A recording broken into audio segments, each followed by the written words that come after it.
Good evening and welcome to this, the Tuesday, January 7th, 2020 Shelburne Selectboard meeting, which I now call to order.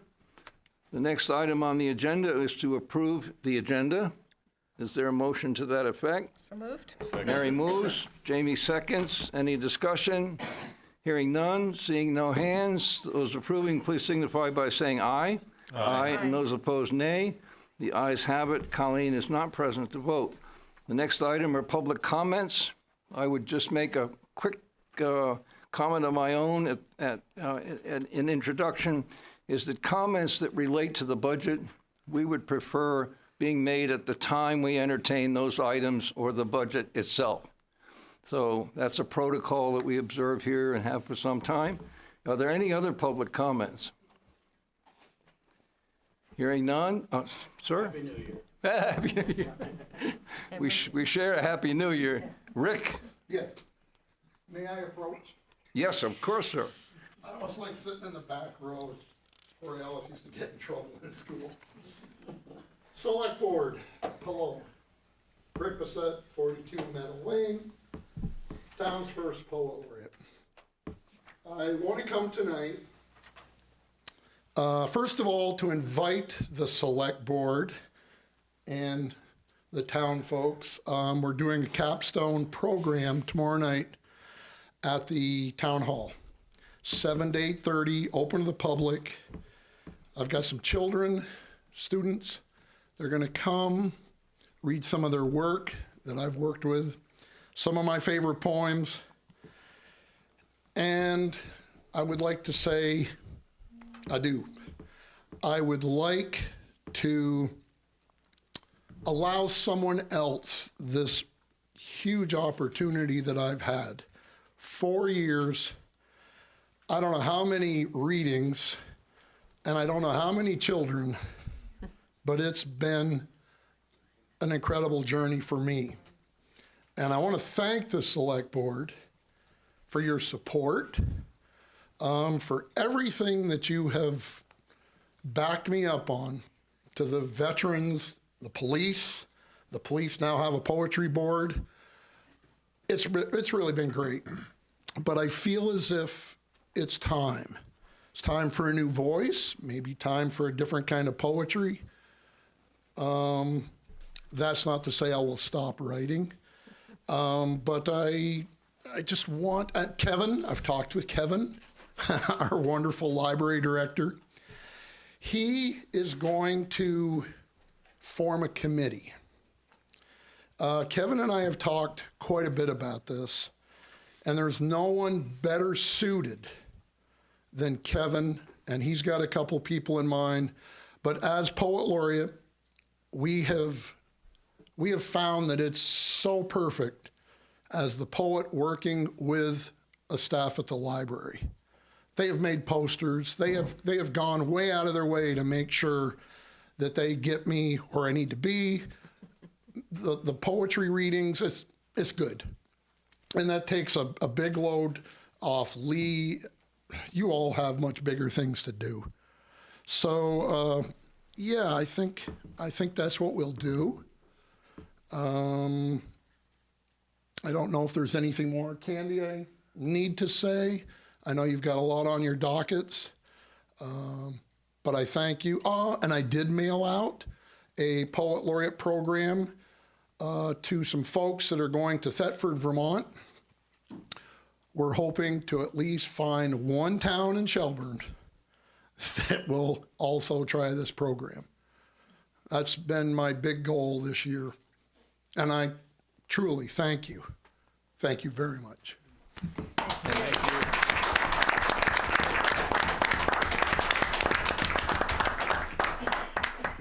Well, you know how many of us feel. You know how I feel.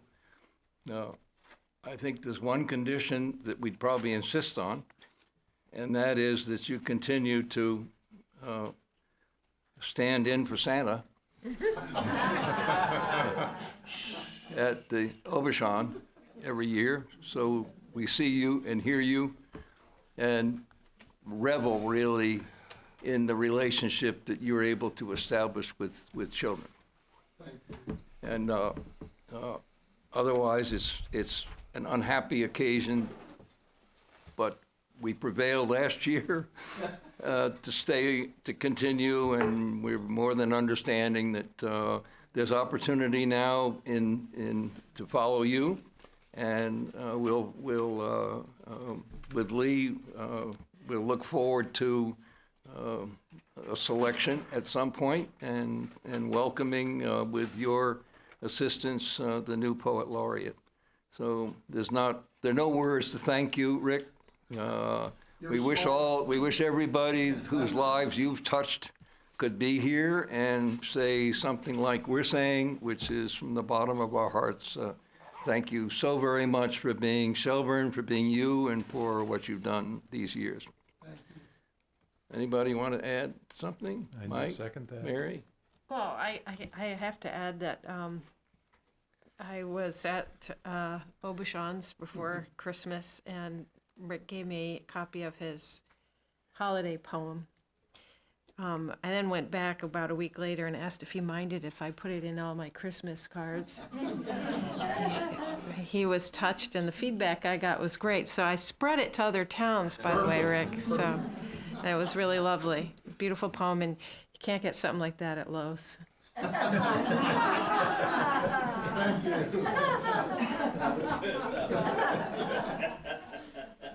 The biggest question is whether you told everybody that you wrote it. No, I have it. I showed it to Rick. Attribution. Right. I gave attribution. Jamie? No, thank you, Rick. The community thanks you. Your voice will be missed, and you leave big shoes to fill. So look forward to your involvement on the search, and we've said it all. I'll help where I can. Thank you. For sure.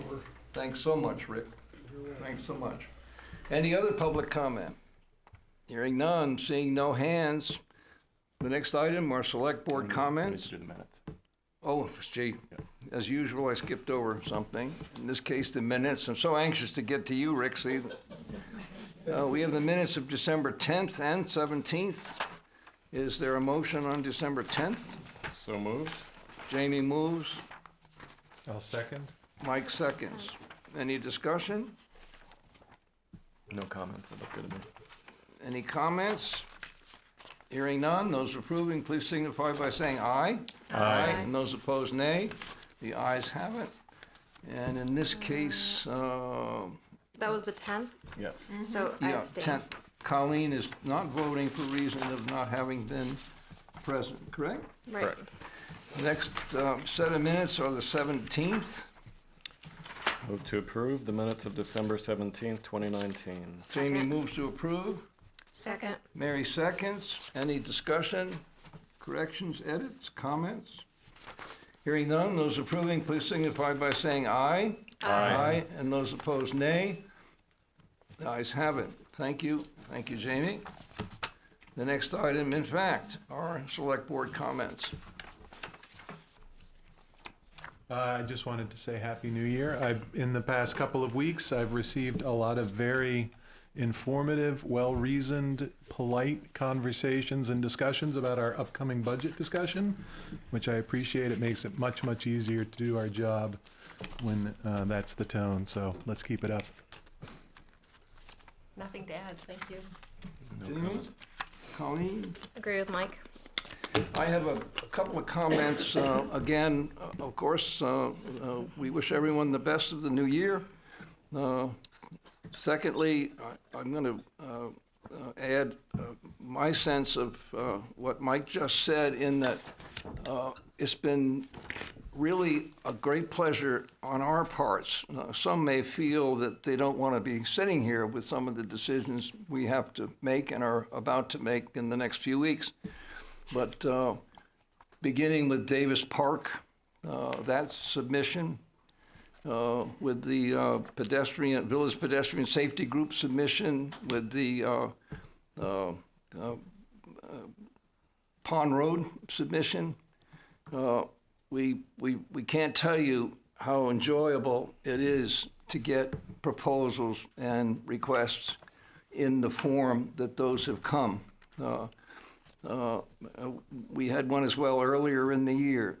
To be to be presented not just an argument for, but the rationale and the factual base for, and an indication of support in a neighborhood or community really is more than welcome on our parts. It takes the abstract out of the entire discussion. And that takes some time and energy on all of your parts in the community, and we'd like to think that it resembles, at least if it doesn't follow some of the example we've tried to set in listening to and responding to requests. So we're in a position tonight to thank the community for that. Secondly, this is kind of business amongst ourselves. We've been circulating some material on goals and objectives for the town manager's 2020 year. I'd encourage all of us to continue to comment and to send those to Lee as well as amongst ourselves. We're aiming for, as you know, a working draft of those at the next meeting. And the commentary has been really on point and useful to this point. We'll hear from Lee at some stage. In each of Lee's contract years, we set goals and objectives.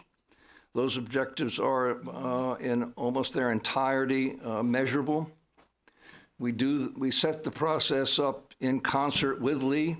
It's not something that he just gets. It's a procedure and a process in which he plays a key role. And these goals, objectives for his performance over a year basically memorialize our priorities over that same period of time. So we're in the process of developing those priorities, which will take the form of goals and objectives, which we will discuss with Lee, and in 2 weeks we will conduct his performance evaluation. So that's what's going on. Anybody at any point who would like to add their thoughts and views of what should be select board priorities for the year, you're more than welcome to communicate those to Lee or to any of us. But at this point, I'd encourage all of us to weigh in by the end of the week so that we can draft up something with Lee's input to come back next week and consider as we move toward the 21st. Are there any other comments? Hearing none. Next item is the town manager report. Thank you. Needless to say, as always, there's a lot going on, but certainly my primary work these past few weeks has been working on the draft budget that we will be reviewing this evening and over the next several weeks. That's a very short account of a whole lot of work. And thank you all for being here to discuss it. Yeah, there's a whole lot of work for which we're appreciative of Peter's energy and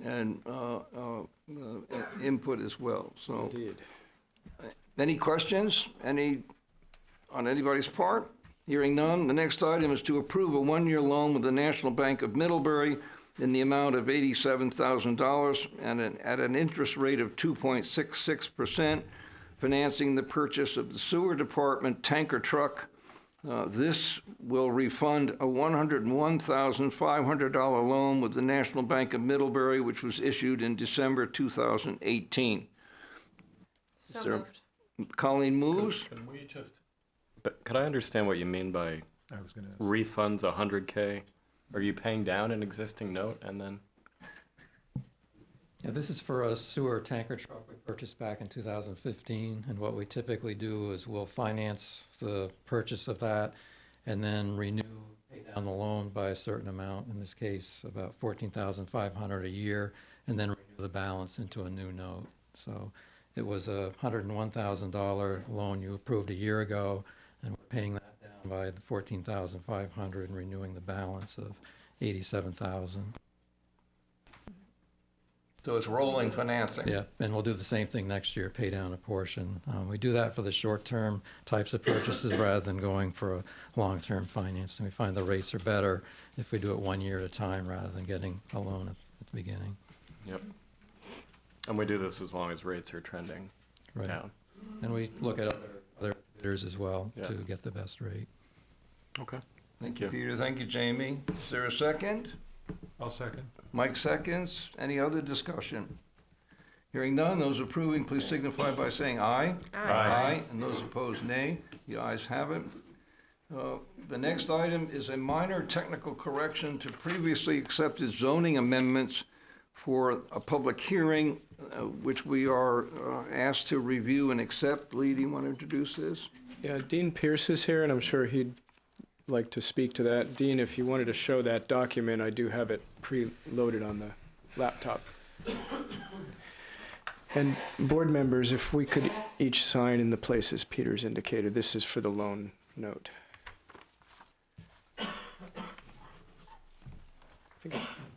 Thank you. I don't know whether or not the materials that the board members got were in color or in black and white. I know that the version on the website was in black and white. And so for the benefit of the public at least, the issue is that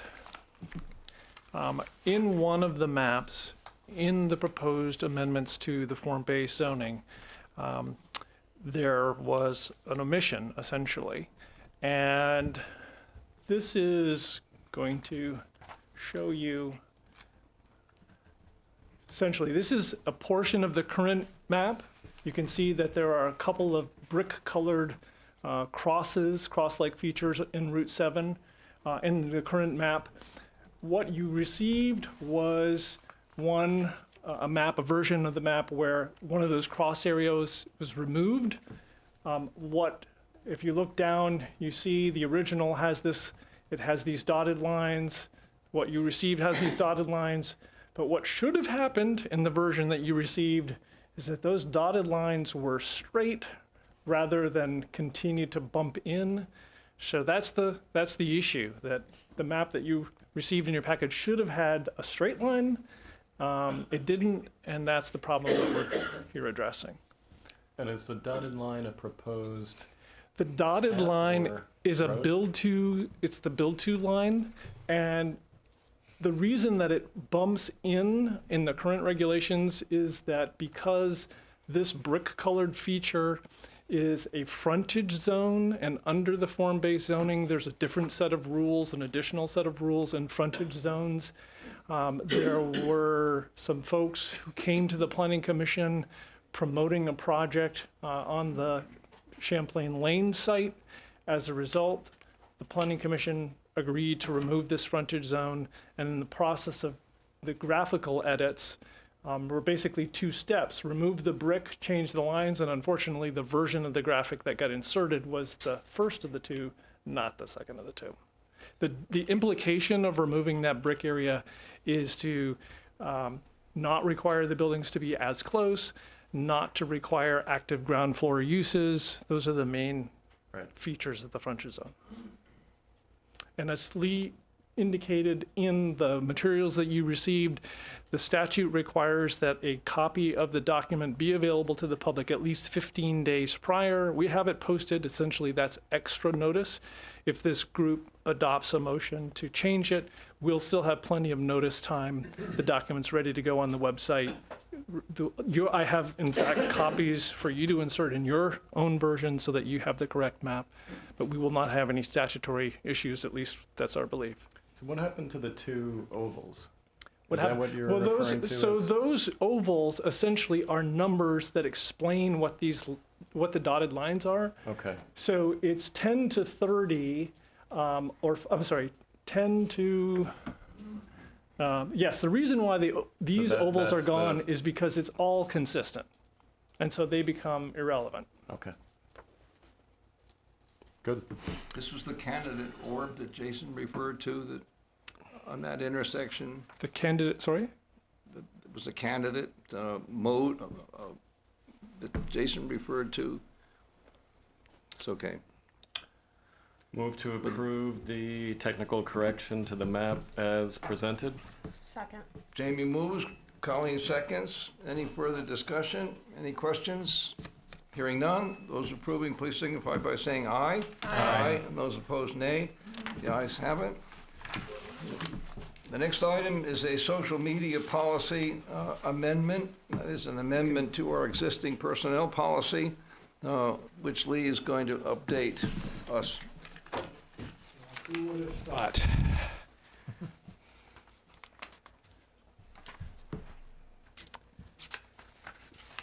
Who would have thought we'd need such a thing? But in response to an issue that's occurred recently in another Chittenden County municipality, it seemed prudent to amend the social media policy section of the personnel policy to prohibit anyone from establishing anonymous social media accounts or commenting anonymously on municipal affairs, and suggests that we as employees must exercise professional judgment in all of our social media interactions. It's been vetted by legal counsel, who suggested the last line in that. Otherwise, I'm recommending we adopt this into our policy this evening. I'm not aware that anyone has ever thought of doing such a thing, and I don't expect anyone would consider doing such a thing, but it just seemed prudent at this time to adopt this as an amendment to our policy. Would you consider a motion, or Well, do I people have want a to talk about it? question. Yeah, just Okay. briefly. So Brian didn't have any issues with free speech He with did this not. policy. We raised that because I know that's been a very real issue. His take on it is that employees don't have complete and utter free speech rights as employees as one would as purely a member of the public, that there are some greater limits that can be attached. He had no problem with this proposal. So, interestingly, over the last couple of weeks, most of the communication I received from citizens was really about Pond Road. But the other one was actually from an employee, and it was about this, and they raised the aspect of if they wanted to communicate something that they thought was an issue or a problem, and wanted to remain anonymous because of fear of retribution, that this would be limiting to that. So I'm raising that point. I believe we have whistleblower provisions in the personnel policy. Should confirm that, but I can check on Yeah. that. last time we looked at it, I'm pretty confident that Yeah, we have there's a some separate provision that anti-retaliatory relates to. language, yeah. I mean, this relates Yeah. purely to social media. If there were an employee who had an important issue or concern that they had that concern, they were certainly free to approach any member of a select board privately. What counts as social media? So if if you have a blog, is that, if you write on a blog, a lot of blogs, you have avatars that you sign in as. Does that count as a social media? I'm just curious. Have Well- we thought about that? I mean, again, this relates purely to municipal operations. If somebody wants a blog because they run a gardening site and they have a great interest in promoting milkweed plants for monarch reproduction, that has nothing to do with municipal affairs, and I don't see No, I was that. curious though, but on that site, if somebody said, and by the way, Shelburne needs to really, I'm really angry at Lee for not having a monarch butterfly policy. Have they violated the policy? I think it's possible. I think people need to use professional judgment and be smart about it. Okay, all right. I mean, this is something that, with all due respect, could be debated at great length. I'm not trying to shut down that debate, but I No, think no, it's I important to get understand. something on the books now. If we need to revisit it, by all means, Okay. let's do that. I hate to ask this question, but what does anonymous mean? Well, we could look it up. I imagine a dictionary In this context, what does it mean? I mean, I think I know what it means, but if I have a social media website that I have a name to it, it's not really anonymous, but you can't identify it as me. So I think, do we mean anonymous, or do we mean also a site where the person's identity can't be discerned. I guess to me, those are The same. The same. And to me, they're not necessarily, this always happens when you draft language, right? And I indeed. don't mean to raise it, but I wasn't sure if anybody thought about that. You know, or a fake, what, is there a difference between anonymous and a fake site? Or as in the case of a blog where you have an avatar that may look like something else? So I'm just wondering if we want to be a little more specific than just anonymous. So I mean, I understood it as just if you're misrepresenting your identity, then you're creating an anonymous social media handle. So whether it's an avatar or a fake name or what have you. That's how I read it, but Well, what I was thinking, and I don't mean to belabor the point, because I know we have a very long night, but you can send a letter anonymously to someone, and that's where your identity is not, there's no identity associated with it. I don't know if you can have a social media site with no identity associated with it, but I could send you a letter, not sign it, not have a return address, not have any identifying information, and that would be anonymous. I could send you a letter and say it's from Jerry. It's not anonymous, it has someone's name associated with it, it's just a lie. So that's why I was asking. you the question. understood. I don't yeah, it's different. think you can have a blank social media handle, right? Well, you Any- could one do correct me something if that's I'm- like very clearly not a real person. You know, you could have a social media and say, you know, Shelburne's Conscience. And, you know, that's you could have an entire Facebook that account. would be anonymous to me. Yeah, And that would be it's a- anonymous. It's a site that doesn't identify the user. But it's Right. not misrepresentation. You know, they're not pretending to be someone else. So just something to Yeah. think about. Don't mean to make it more complicated, sorry. It popped out at me when I read it. I mean, we understand the context. So- too, which is- All right. Yeah, we understand the context. we can but tighten it sometimes up we do a if you- policy and then it's in response to Right. something without really giving it Right. its day in the day, or its time in the sunshine, or whatever that term is. Susan, you want to add? Susan Meganberg. Because of my prior work experience, I know that social media accounts can be traced back to the individual computer based on the IPO. And that's a lot of work with big data happens to have that. So if someone's using a public computer, then they could stay anonymous. But if they're using their own computer, it can be traced back. Just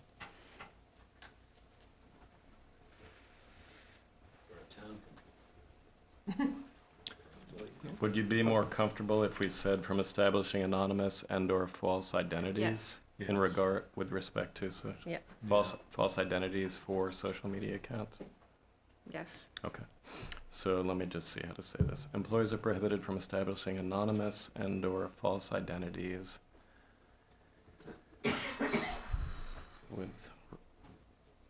with respect to social media accounts for any purpose related. It's a little wordy, but open to I'm Drafting happy to just leave suggestions it there. anonymous, just as long, I mean, it's the intent with this discussion has been made clear. If anyone needed to go back to the minutes of the meeting, we would know that that anonymous applies to false identity, right? So I'm happy. I'm happy either way if you Yeah, want to tighten it up. We can insert false identity, it's just as easy. Okay. Okay. So No, I let's. think that makes sense. too. Okay. Yeah. All right. So it will read, employees are prohibited from establishing anonymous and/or false identities for social media accounts for any purpose related to blah, blah, blah. Yeah. Okay? Can we say Everybody good? and/or false I said identity? and/or false identities.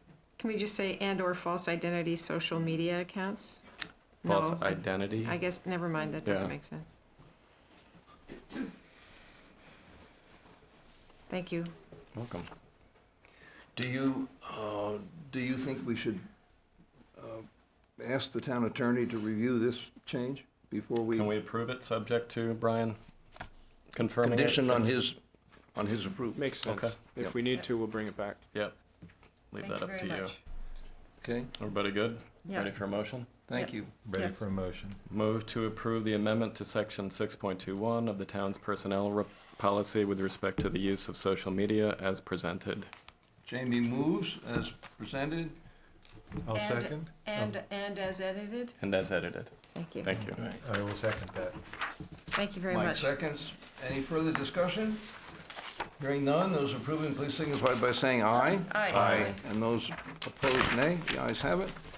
So, we are about to enter executive session for, I would judge most of the half hour, be a period of time.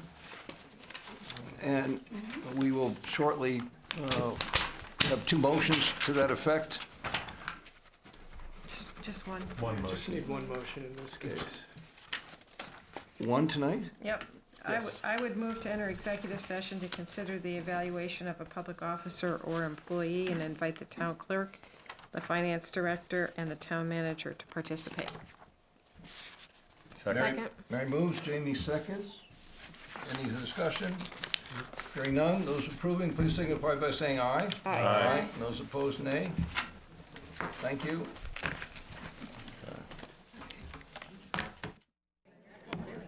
Thank you. Is there a motion to exit executive session and resume the general session?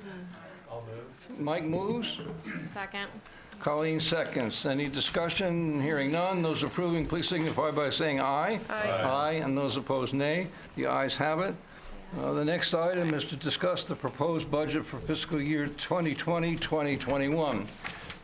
We're going to suggest a procedure here tonight, which is rather than stepping through the budget category by category, item by item, for which there will be more opportunity next week, next Tuesday night. We'd like to address concerns that many of you have come to talk about yourselves, respecting your interest and desire to make input. We're not going to do it alphabetically. We're just going to start off with what seems to be one of the first things on anybody's mind, and we might just say Pond Road. That's a good start.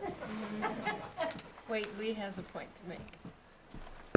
Mr. Chair, if I may, I was hoping to give a brief 2-minute introduction okay. to process.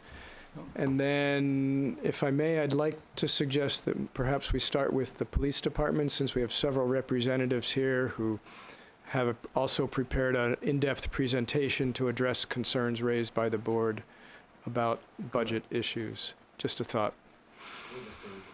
I was saving that That's a good because we're idea. so looking forward to that. I want to be sure we have plenty of time for that.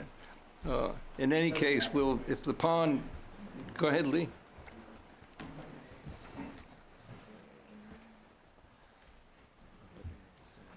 Yeah, 3, 4. It's probably just ran out of steam. You're all Yep. caps. Thank you. Go back to here and here. Go here and here. Thank you. So just wanted to give a quick 2-minute overview of how we got to this point tonight. So again, this all starts months back, staff review level. We've been through several meetings with staff and the select board. The goal is to bring the budget to a conclusion this month, warn a budget for town meeting, and then have the town meeting vote, hopefully approving a budget that begins on July 1 next year. Again, I think we all know, but the starting point to the challenging year we face is that fixed costs and debt are a 4.1% increase on the municipal portion of the property tax rate before we even talk anything about new programs or updates to equipment. The challenge and the goal is to try to balance wants, needs, and fiscal responsibility and bringing forward a budget that's practical and affordable. So briefly, progress to date. If all requests that were submitted by committees and staff were all funded directly in the next year, again, that's not really a realistic approach, but if it were, that would have been a 20% tax increase, clearly a non-starter. My first early preliminary draft would have brought in a 9% tax increase. The New Year's Eve draft that was a little more thoughtful of an approach would have been a 7% tax increase.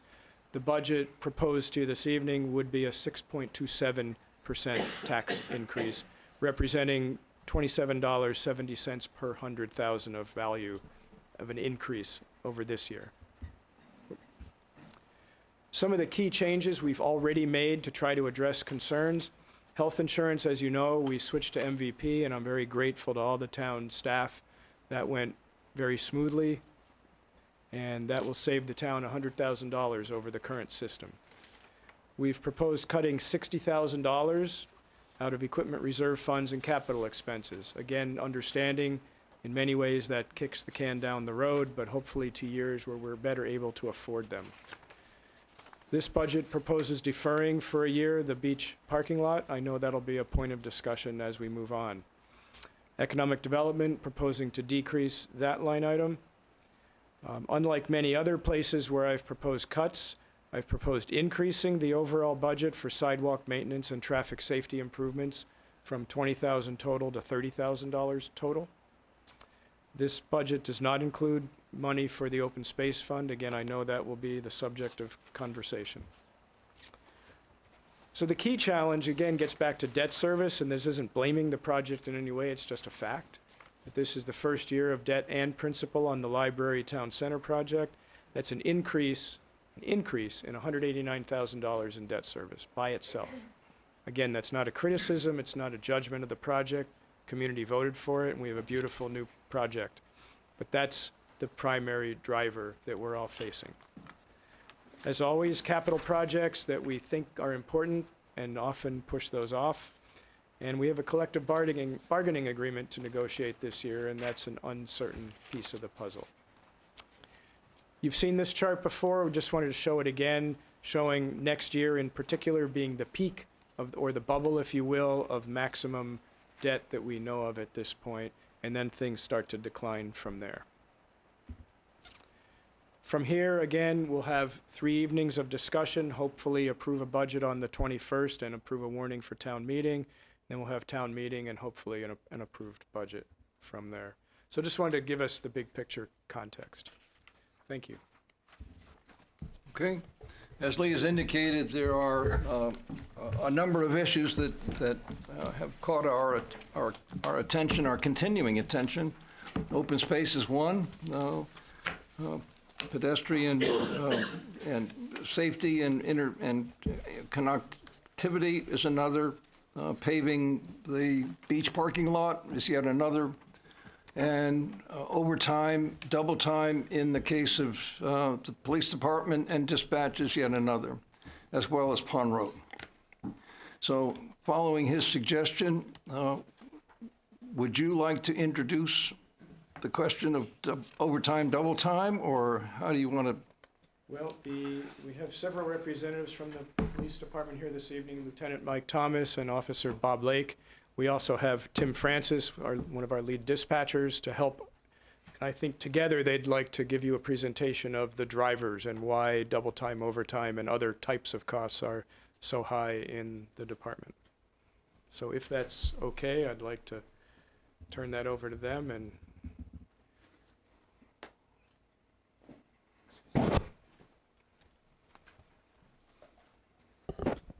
First, Chief Noble would like to send his apologies. He's been very much under the weather the past couple of days, and we asked him to stay away. And reviewing the budget, we know there's some large numbers. Down here. There we go.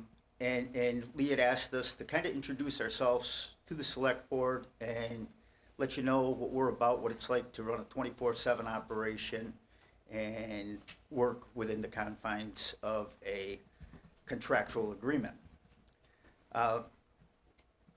Patrol officers' hourly rate is about $28.73. Overtime rate is $43.10. Double pay, $57.46. Holidays worked, the shift differentials come up to about $86.91. Names of all the officers in total. With part-time officers, we have 15, 9 on the road right now. and 3 part-time officers. Dispatch salaries average $23.24 with an overtime rate of $34.86. Average double pay is $46.48. And again, the holidays worked, the shift differentials, $69.72 a day.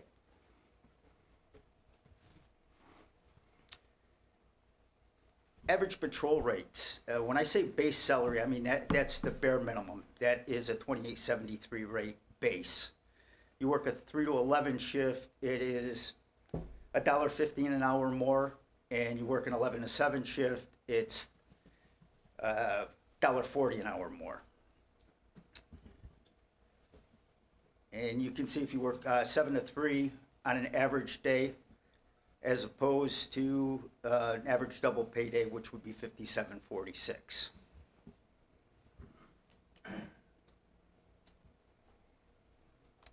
And the same in dispatch. It just shows the shift differentials. I'll move through this to get to the meat and potatoes. Flow chart, chief, lieutenant, dispatch and patrol, 8 officers in dispatch, eight dispatchers in patrol. Myself, the SRO is a separate contract for the school resource officer.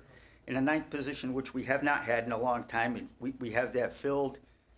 And as of January 20th, we're going to implement a school liaison traffic safety person will be working day shifts and evenings. And to break that down, pretty much to meet the needs of the school by becoming an everyday face in the crowd during openings, closing, and throughout the day, interacting with faculty, staff, students, and parents alike. To establish a working relationship with the safety committee, guidance counselors, Department of Children and Families, and become a contact with and for our local families in need of services. To gain and share knowledge of school procedures for lockdowns, lockouts, clear the hall drills, and evacuation drills. To respond to and coordinate efforts with bus drivers in response to concerns and complaints of bus safety, which includes speed, erratic operation, red light violations, passing school bus violations, just to name a few. Also in response to citizen and motorist complaints, this allows us to coordinate efforts with patrol in targeting distracted drivers, red light, stop sign violations, and speeding. This position will swing from a week-to-week basis to start a pilot program, and we're leaving it very open for movement. So the first week would be a 6 a.m. to 4 p.m., 10-hour shifts to catch school openings, school closings. The second week, we would move to 2 p.m. to 10 p.m., afternoon into the evenings to cover citizen complaints in the neighborhoods, speed, red light violations, stop sign violations, erratic operation, and distracted drivers. These two schedules allow for contact with the school every day while still addressing the many complaints we receive in reference to motor vehicle violations throughout the day and into the evenings. Why is the salary and overtime budget so high? Well, like I said, the complexities of public service covering 24/7 shifts with minimal, but what we know as full staffing, working within the confines of a contractual agreement. We know it takes 336 hours to cover 24/7. With 8 officers in patrol and 8 dispatchers at 40 hours a week, this only covers 320 hours. That gives us 16 hours going into the week that we know we have to get covered. In hopes that we can have one of our part-timers cover it at an hourly rate, which is drawn from salaries. If not, it has to be covered by by officers or dispatchers at time and a half.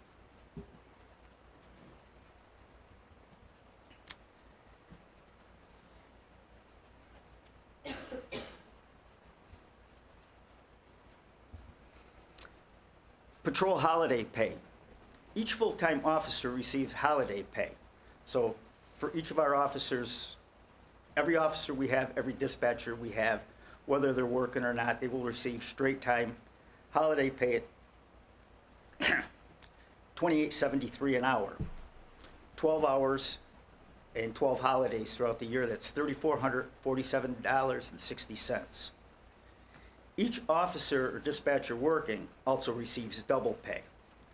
The officers are at $57.46 an hour. With a minimum of 4 officers working, we could have 5 or 6 on a shift. We're going to try to cut that back to 4.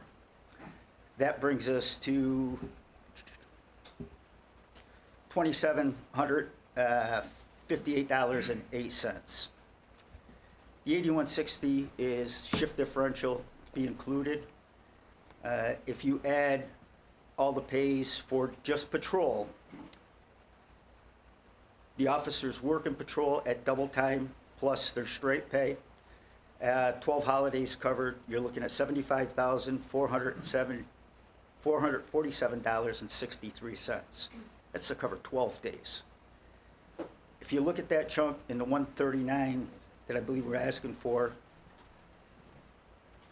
there's a good chunk out of that 75,000, you'll see a figure in a later slide, which deducts the straight pay from that because that comes from salaries. It's around $58,000 for the holiday pay. And this goes on, dispatchers, the same thing with 8 dispatchers working at 23.24. Their 12 holidays comes to $2,231. Each dispatcher working also receives double pay at $46.48 with a minimal of 4 dispatchers working, which is what we usually have. That pay is $22.3104. Total of $44.6208, combination of the two. A combination of the two is $53,544.96. Total of $128,992 between dispatch and patrol to cover both the double pay and the straight pay as their holiday benefit. Breaks down over $10,000 a day, and that gets us through 12 days of the year.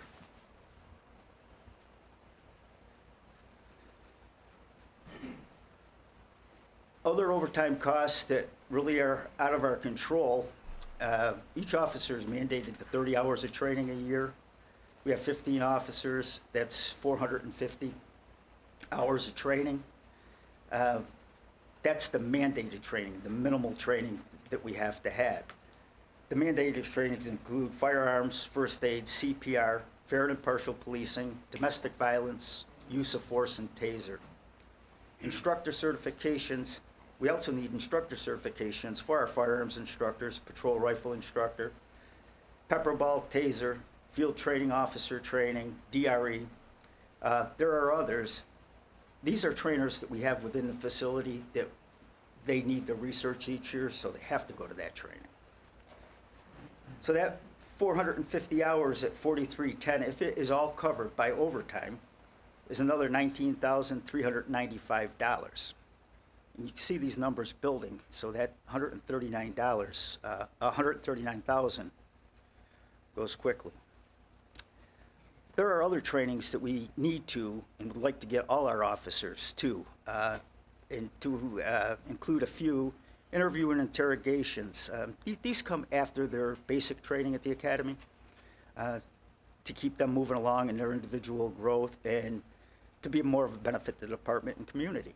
Lies in disguise, drugs on patrol, death investigation, criminal interdiction, elderly abuse, FTO school, use of force instructor school, active shooter training, accident reconstruction, opioid death investigation.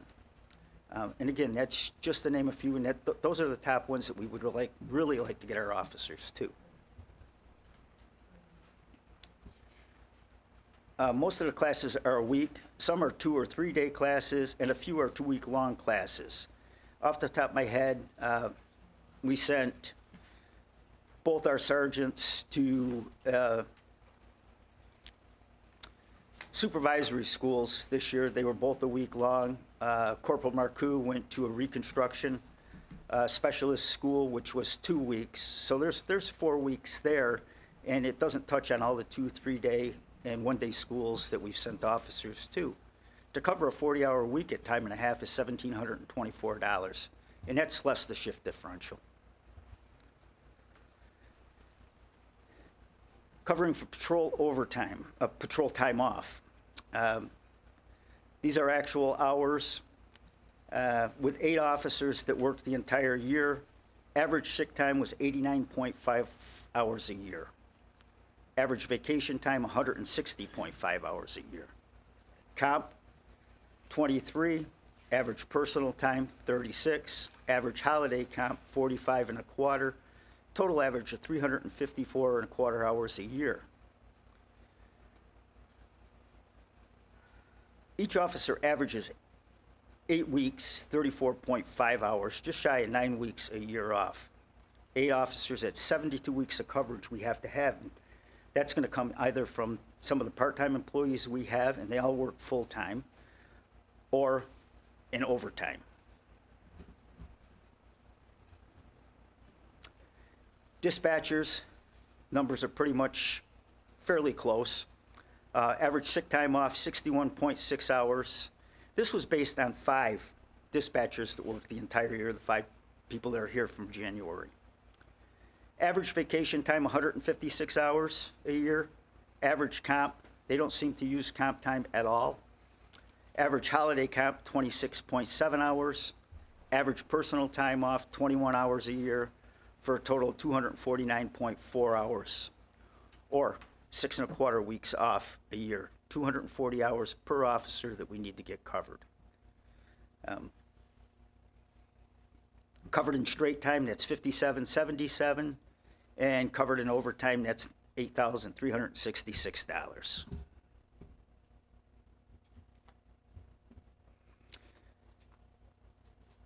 You can see the numbers grow there, and a lot of it, like I said, most of it is completely out of our control. They're mandated trainings. They're trainings 6 to 16 hours a week that we need to get covered for both dispatch and patrol, are because we don't have the staff to cover the 366 hours a week. Looking at the total numbers, that really does a job on the $139,000 a year that we're requesting for overtime. What can we do? We're looking at different shift schedules.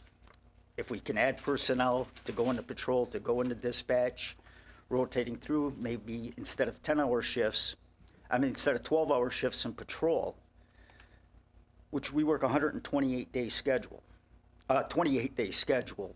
The first week is 60 hours, second week 24 hours, the third week 52 hours, and the fourth week back to 24. So during those long weeks, it's hard to get anybody to cover overtime. You've either got somebody coming in or going, working 12-hour shifts. If you go to the person, if you know somebody's going to be out, you go to the person working prior, well, that puts them in for an 18-hour shift. The person post puts them in for an 18-hour shift. They get about 6 hours of sleep. They can get right home. It's not good for anybody. It's not good for health. It's not good for liability reasons. Questions, suggestions? I wanted to have a printout of this. Couldn't get it to print downstairs. I will email you each this presentation, so you can go over it, you can look at it. If you have any questions, please call. Here every day. I know it's a lot of numbers. It's fast. We're kind of limited on time. Can I ask it? Absolutely. So just a clarification, what is shift differential? If you were 7A to 3P, that's your base hourly rate. Mm-hmm. Anytime you work between the hours of 3P and 11 p.m., it's $1.15 an hour. That's the shift additional. difference. And that's all CBA? That's all? Yeah. Okay. Is the 9th position the school liaison? That's at the community school, is that correct? Yes. And that's all, CVU. or is it, No. well, there's the that's not CVU CVU? position. We have an SRO, which is a totally separate contract. That's the school resource officer at CVU. Where does that live in the budget? Not a question for you, question for Lee. 20% of it should be budgeted, right? It does, But is it's there a an different- allocation that falls under the police for the CVU resource officer? Well, there's a revenue line because it's a contract with the school district. So it says Right. SRO pay, right? It's also an expense though, right? But that's 80% of the cost, right? Well, it covers the full position. The revenue is in there that we receive for it, and the officers pay, it's a line item in the police budget line, you'll see it in The 50,000 under SRO? the, right. The school liaison position is with our community school here in meeting the community needs, not obligated to 20 hours a week at the school. Basically, if we need to pull them, we can pull them for shift coverage or where needed. If they're working the day shift, that would be day shift. If they're working that evening shift, that would be evening. But the primary responsibility is to gain those relationships and build those relationships with the school and show the school, the school knows how much and how important an officer over there is to them. But also to get out into the neighborhoods where we're receiving the complaints about stop sign violations, red light violations, speed, and so forth. I have a couple of questions. First, I think it's important that we understand that you have to view this through the prism of the union contract. So many of these provisions and costs are in fact a function of a union contract, which is going to be negotiated starting in a few weeks because it expires June 30 of this year. So frankly, we have to pull some punches, all of us, depending on which side you're negotiating in terms of how specific we might want to be about some of these provisions. But these are current contract provisions, first. Second, the reason I was, and Lee understands, pretty aggressive about questioning you, and I appreciate greatly your coming and the work that's been done. It's very illuminating, and I think it'll be illuminating for the community as a whole, is because not the police, but dispatches, 15% increase seemed to me conspicuous. And my questioning ran, in that case, to this bottom line. If I kept paying someone to come to my house and fix a garage door 3 times a year, at some point I'd consider buying a new garage door. If I'm paying 15% of my budget for overtime and double time, at some point I'd think about hiring somebody to fill those shoes. And I think the time has come where we have to be persuaded, at least I have to be personally persuaded, that that's not an alternative. That's a dispatch issue, Lieutenant, not so much a PD issue. Because in the dispatch case, there is not, I'm imagining, court time. The likelihood of event-driven overtime and extensions of duty are probably similar. Having to stay on a phone, nobody can predict. And when you do, it leads to overtime, I'm sure. I'm sure the training, I'm sure the differential in training is probably not that great. But I continue to wonder why, with persistent major percentage set aside for double time, overtime, we haven't considered hiring somebody simply to fill those many needs that you've been. For instance, the bottom line here is that there's 50 weeks of coverage. For an amateur like me, that sounds like a 52-week employee.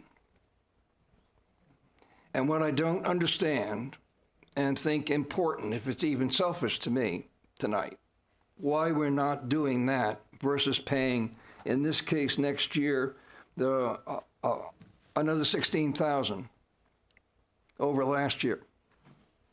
So not only is it 15%, it's up $16,000 this year in a very tight budget year. So the question runs more to your compatriot in dispatch than it does to you, in my personal view. Would you like to help me? I would be happy to. I'm going to put a giant caveat on here. I am a part-time dispatcher. I'm not a dispatch supervisor, but I will give you the grunt level baseline. Would you mind Absolutely. letting us know who you are? And For those who don't know me, my name is Tim Francis. I am one of the part-time dispatchers here. I've been here about 7 years. I cover a lot of these open shifts because my job allows me to do that. One of the big things you have to understand about any 24-hour service is the amount of staff that you need, you ended up having to double because you're not doing the 8-hour workday. You are doing basically 3 shifts worth of work, and we're doing that with 2 shifts. Our shifts run 12-hour shifts, mirrors the police department. So your hours do add up quickly, just because you are paying, 12, or if somebody has to stay over, they're now going from a 12-hour shift to potentially a 16, or hopefully never an 18-hour shift, but generally a 16-hour shift. Big thing to note there, though, is that not all of that 16 hours is overtime. You're there at your first 12 at normal pay. After that, you're into 4 hours of overtime pay. The industry standard for public safety, the APCO, Association of Public Safety Communications Officers standard, is 2 people in dispatch all the time. That's a safety issue. Same reason that it's a safety issue for 2 officers on the road. If something happens to me, I have a partner there who can get me help. Having dispatch with nobody to answer the phone, bad idea. Obviously, our job is to help you guys. Excuse me.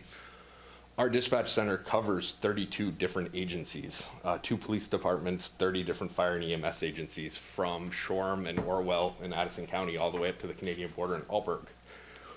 We are a very busy department. So while Shelburne may be sleeping peacefully that night, Addison County may be super busy. The islands may be super busy in the summertime. It's a lot of workload for 2 people. Do I disagree with you that a third would be nice? Absolutely don't disagree with you. A third would be nice. The coverage is a little bit more spread out, I think, than what you're seeing necessarily here. Just to touch base also back to Lieutenant's thing about holiday pay. As a taxpayer in a different town, I know holiday pay is a giant thing for us as well. You have to understand most holidays are a very high incident time for public safety services, okay? It's where the public expects us to be the most proactive and get out and enforce DUI enforcement, traffic enforcement. There's a lot of stuff going on in the roads. Unfortunately, families don't get along on holidays.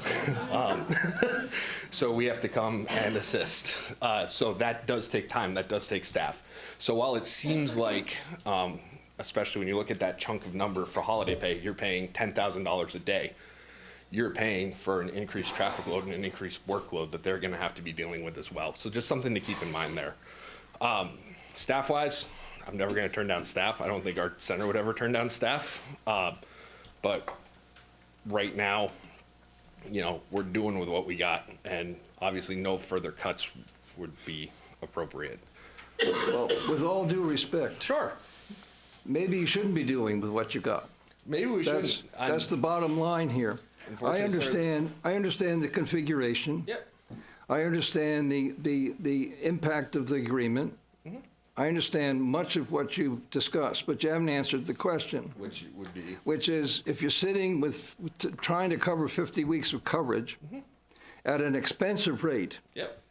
because it's not straight weight, it's double time and overtime. Sure. If you're doing that, and you have been doing that as a department, and God bless, this is not you and you and me, please. Why don't you hire someone for that position? And if it's difficult to hire the person, in the case of this budget, you've got 5 months to do that. It's been my understanding, sir, up until tonight, that wasn't necessarily a position that we were able to take. I'm sorry, I didn't. I said up until about 10 minutes ago, sir, when you first started talking, I didn't know that was an option that would have been on the table for me. to hire an additional person. Like I said, I would take one, and I can't speak for my supervisor, and I'm back to, I am a part-time dispatcher with absolutely no management authority. Right? No, and I'm speaking for myself, so I don't have the authority of my four colleagues. But it should have been a no-brainer, frankly, to at some point have thought, if we're continuing to pay, if we're continuing to cover 50 weeks of coverage, why don't we hire someone who supplies that coverage? Just a minute, Lieutenant, I'll go back Lieutenant. to you. And in the case of dispatch, this seems conspicuous to me. Okay. I understand Okay. your point of view. And further, I'd like to know, and frankly insist next week, that we learn something about whether these costs, are these costs being accurately reflected in the contracts that we cut? In other words, does the contract rate, irrespective of call, the basic contract rate, does it go up 15% to accommodate the 15% increase in overtime, double time, in dispatch budget? I think it's something And if worth it looking doesn't, into. why shouldn't it? You make a In other very words, valid I'd point. like to know what rate, what amount of compensation is reflected in those contracts that we cut with other municipalities to whom we provide these services. Okay? Fair rate. Fair question. Absolutely. Anyone else have any? Colleen? Ready? Well, Sorry. I'm sorry, Mike? From what I understood from your presentation, holiday pay, which is contractually obligated, is driving the lion's share of the overtime pay. So that's not gonna be rectified by hiring. It'll just go up. No, You'll have more. and it could be a legacy cost. That's Right. absolutely the case. No question about it. So I think my question is more, do we have a measure of efficiency for the use of those types of overtime days? So on our holidays, are we able to say how much are we getting for our dollar, so to speak? There must be, I don't know how dispatch, but there must be measures for this with the department. In other words, how do we know that the amount of money we're spending on our overtime pay is the best use of our dollars and cents? That's what I'm kind of wondering. And is there a way to measure that for both dispatch and police on these holidays? You had mentioned you might go from 6 to 4. On the holidays, we cut back to, and this has been ongoing for this entire year, cut back to 2 people on, when there's, Yeah. should be 3. I see. Myself, Eric, we don't work holidays for that reason. Right. And going back to that 50 weeks, you look at it as a position. Well, again, we got to go back to, it's a 24/7 operation, and if we plug that person, that one person we hire, into a day shift or evening shift, when that day shift person comes out, we just can't take that person and plug them into the holes that need to be filled. Well, I recognize you'd have to, and I recognize the fact that we have we mortgage ourselves with a legacy cost with a new staff member. But in the following years, you don't have that 15% increase. It would be diminished because you have a full-time person. And I recognize the fact that we continue to bump up against contract provisions, which may or may not be the case July 1. But the question has to be, in terms of coverage, would it not be possible to hire, and again, to dispatch a circuit rider type, permanent substitute, however the language goes, for someone whose principal responsibility, perhaps a retiree, someone whose principal responsibility was to fill in, call it. And I don't mean to discount it. We you have know. 3 part-time officers now, and Tim can verify the hours that he has been putting in the past few months. We hired 6 people in a 6-month time frame, and 5 of those people come within the last couple of months. Right. That's been unheard of. No, and you've done to- marvelously. I mean, it's a to get great credit to the 2 people department. with full-time certification and 1 person in dispatch with full-time certification saved us a great deal of money. In patrol, you're looking at 10 weeks of field training. If they get through it in the 10 weeks, you're looking at 16 weeks at the academy. It's a good 6, 7 months before we even have them on the road, we're gaining anything from them. And dispatch, it's 400 hours also? Just short of 400 hours of training that's required before you're good to go. I would caution you, if you're talking one position, sir, you need to be considering 2 positions. When we staff 24/7 operations in the fire service, every position is double counted to allow for that 24-hour position and any sick outs, vacation time, that kind of thing. So if you're talking about hiring one position, when you do your numbers, consider it as two positions that you're going to have to hire to fill that one vacancy. So you're going to be hiring 2 positions to cover that 50 hours. It's Not not if just it were one. a fill-in. Even so, sir, it would still be a fill-in, because I cannot work 12 hours, 7P to 7A, turn around, go home, sleep for 4 hours, and come back to cover a noon or an evening shift. You say we'd have to replace a pair? Yeah, you'd have to consider it as a paired spot for Can I budgetary ask a purposes. question? Lieutenant, thank you for the presentation, first of all. When you look at overtime, the line item as a percentage of salaries overall, how are we doing compared to other municipalities? Is that a metric you look at? Is it apples and oranges to sort of look at Williston, It's Heinsberg, and try to use that as? Heinsberg is not a 24/7 operation. You look at Colchester, they got 5, 6, 7 people sometimes on a shift, where if someone calls out, they just don't fill that slot. So there's big differences as far as finding. So it's apples and oranges a bit, right? You can't really compare, Correct. given the And when I say staffing. we're up to staff as a bare minimum, most of the time we have 2 officers on. So 1 officer calls out, we have to fill that hole. If there's 3 officers on, right now we have 1 shift that splits 3 officers for a certain amount of time. I think it's like 6 or 8 hours. And if one of those folks call out sick or ask for a vacation day, well, we've got that latitude where we can move that little bit and save those 6 hours, 8 hours. No, not many people understand that the numbers required in a cadre to cover 24/7 are substantial. It's just, you can't just add up so many shifts and multiply. 12, 13 is the minimum, isn't it, Lieutenant? Basically, you have to have 13 to accommodate any kind of rate of sick leave and so on and so forth. So you're operating at more minimal conditions than most people might think, and that the numbers might suggest. I recognize that. But in the case, I think it would be responsible of us to approve, in the case of dispatch, not your case, in the case of dispatch, this increase, if we were made to comfortable with the idea that there is no alternative here short of hiring 2 people. Maybe that's a conclusion that you come back with, that there's no alternative short of reconfiguring the shift schedule, that there is no interchange potential between the PD and dispatch. I mean, there are a variety of imaginative solutions that I would personally be more comfortable learning and acting on than to see some of the numbers that we're seeing, well short of any discussion of anything that might be contract related.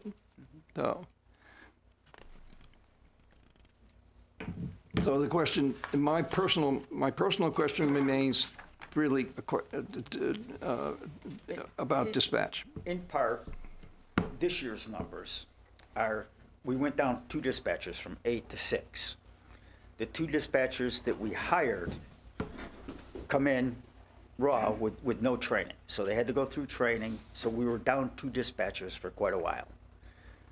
We no sooner got them up and running, we had 2 more dispatchers leave, which put us down again.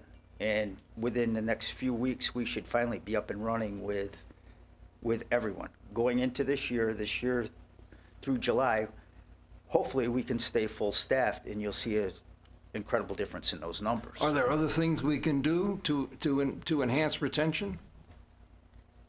Could we spend some of that increase on retentive measures? And again, you're talking contract. If you're looking at hourly wages and you're looking at, in patrol, what we're doing is trying to create those lateral moves with the school liaison and traffic officer to give these folks something more, because like we talked about at the last meeting, we have no detective. We don't have the personnel for that. So we haven't got the lateral moves, but we're trying to create them within what we have. And you freed the ceiling. You did a marvelous job, probably that'll never be as acclaimed as it should be in reorganizing the management of the PD. I mean, to provide career opportunities for a number of people was a pretty remarkable experience. The question is, maybe there are other incentives that we could budget rather than just straight overtime, double time. I realize we're taking some time, but this is 20% of our budget. Mm-hmm. So if we want to count time, we can probably afford it. Are there any other questions from anybody? Any discussion in the public, questions in the public? Sis? I have a question. What is the status of negotiating, I think it's, I don't know if I get this right, but dispatch we get revenue from, correct? Correct. The Yes. dispatch revenue has dropped over the last 3 years. So the question would be, what can we do to, if our costs on dispatch are going up, I'm not going to get into the numbers in the contract because I don't know that. What could we do to increase the revenue stream there? Rescue. What are we doing? Yeah, that's a So the question. dispatch Dispatch or revenue is rescue? actually going up. Yeah, it was. If I'm looking at this right, it's Do you think you mean rescue? page Rescue, I'm 2. talking Yeah. about rescue Okay. revenue. Yeah, rescue revenue is different. Okay, I'm Yeah. using the wrong And name. the reason that's Okay. going down is because of lower reimbursement rates. So what could we do to improve the reimbursement rates for that to cover some of the costs? I'm just asking. Well, I think Yeah. for That's a the good question. moment, We'd that's a love- we'd all question love to having do to do that. with rescue. Maybe we should finish with PD and dispatch, if you don't mind, Sorry. okay?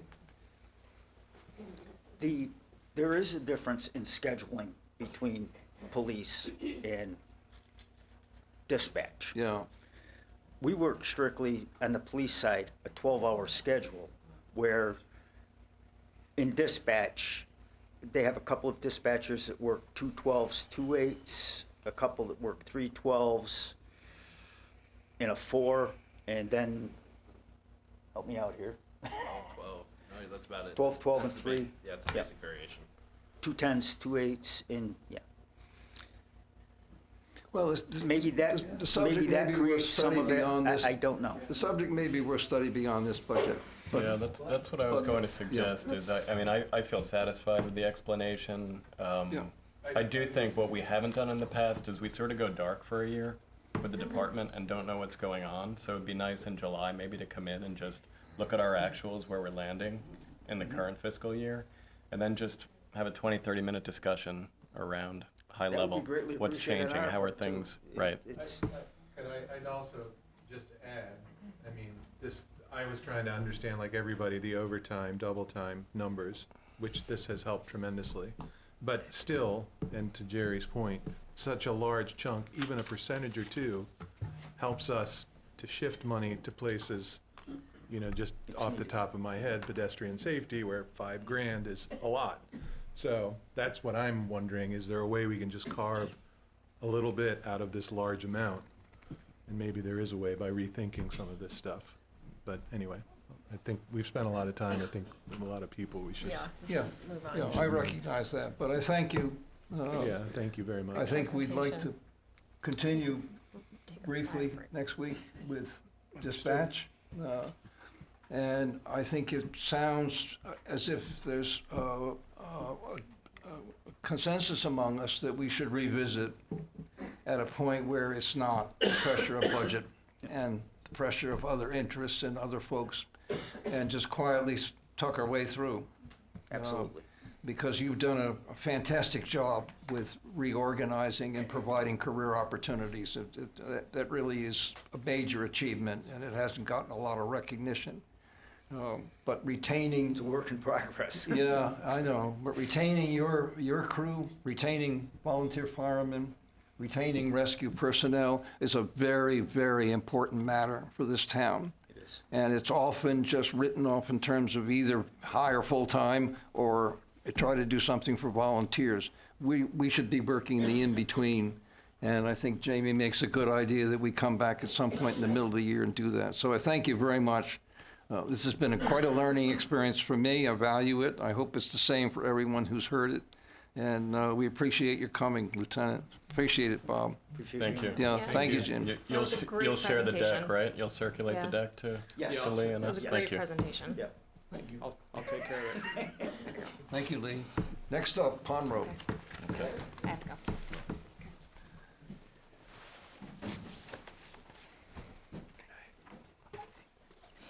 Having listened to this very complete explanation of, Brad Romine, 1260 Pond Road. Having listened to that very complete and complex issue, I'm happy to report that what we're proposing for Pond Road is not going to cost anything out of this operating budget. Additionally, I'm happy to report that the analysis that we've been able to do in the interim, since Jamie and others have asked us to put together some data on this, and with the help of Lee and with Peter, I think I'd like to bring your attention to a couple of items.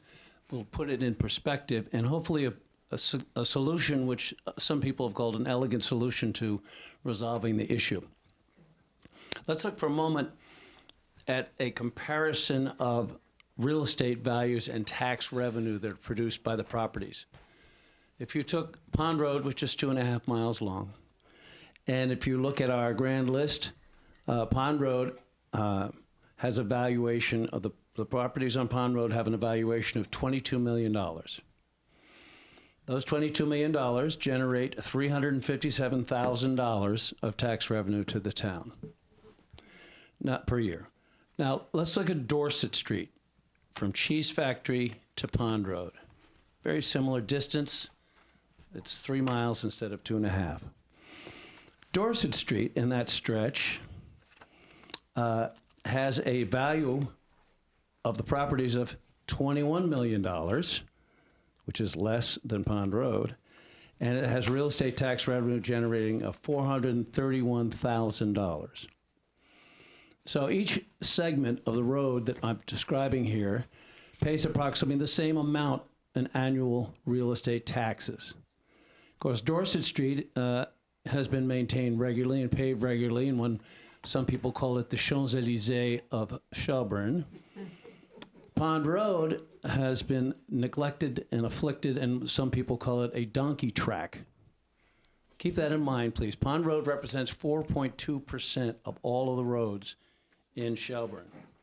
But we've come up with a solution that will hopefully meet the needs of the wide variety of interests in Pond Road. Not only those people who live on Pond Road, but those people who are interested in what goes on at Pond Road.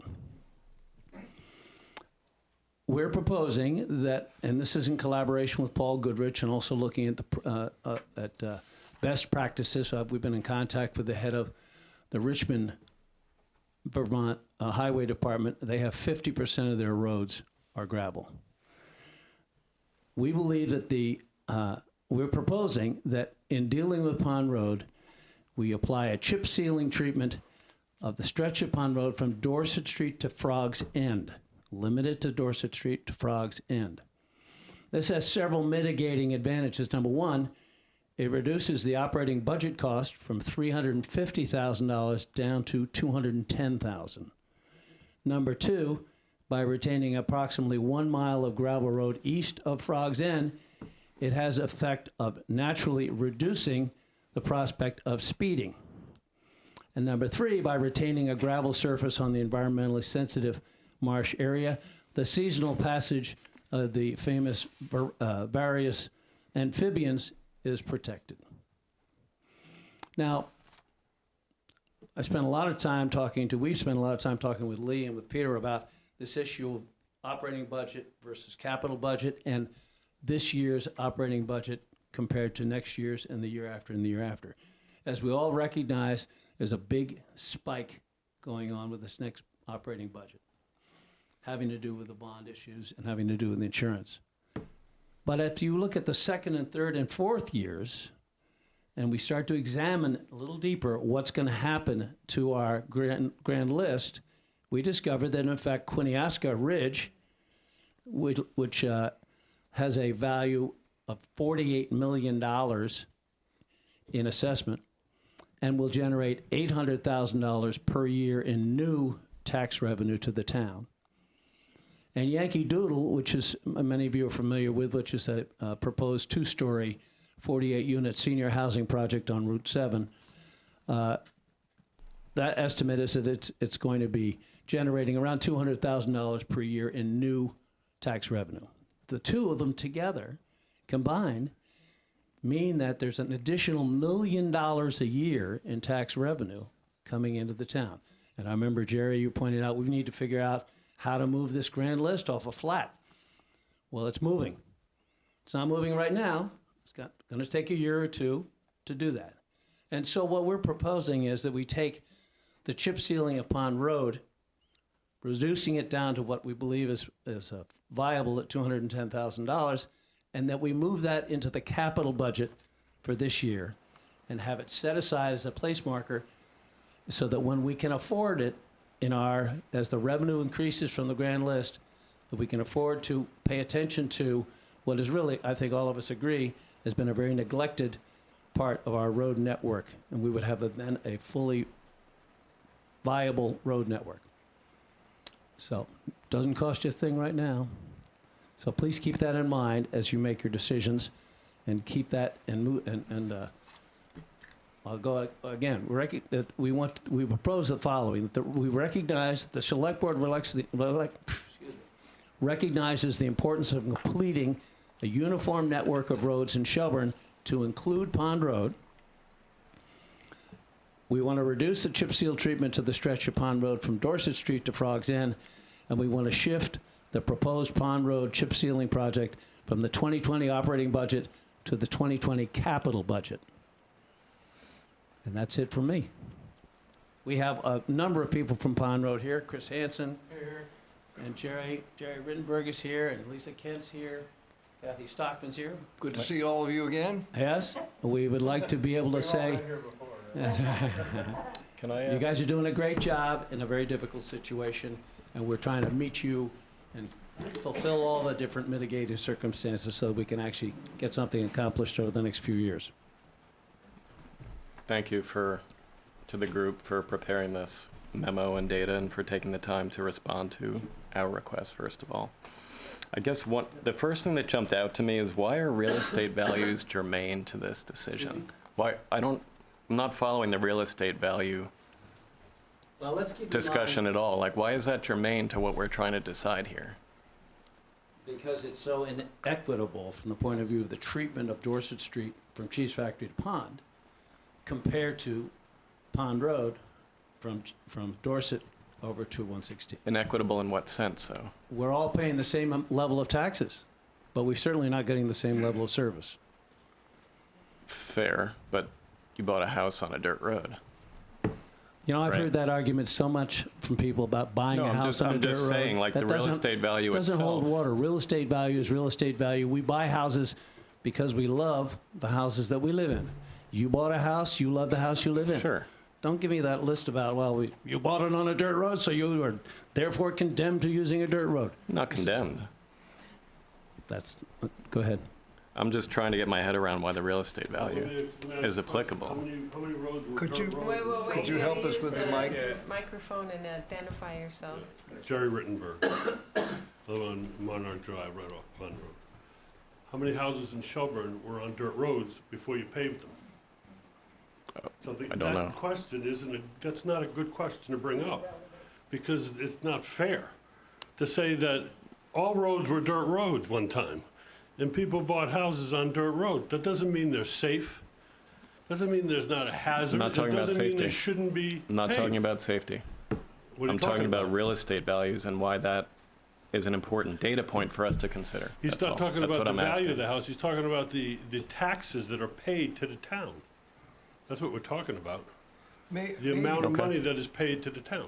Maybe for our purposes tonight, we could probably have a discussion about the equity that's involved here at some future point.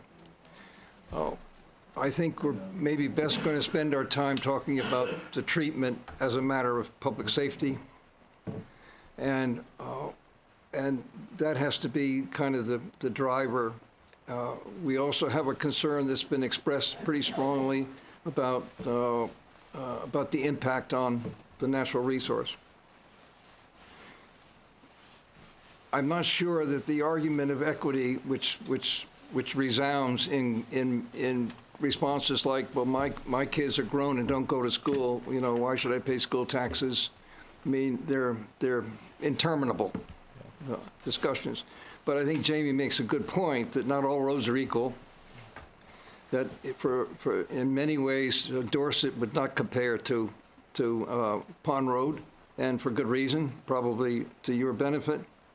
On the other hand, the question is conspicuous that we only have one dirt road left. You recall that we all had agreed that engenders some specific expenses that are relatively unique to that stretch of highway. And my sense is that you have indeed, having used the word elegant, made an elegant proposal. My personal view is that the fiscal chance of doing that this year, as you know, is nil.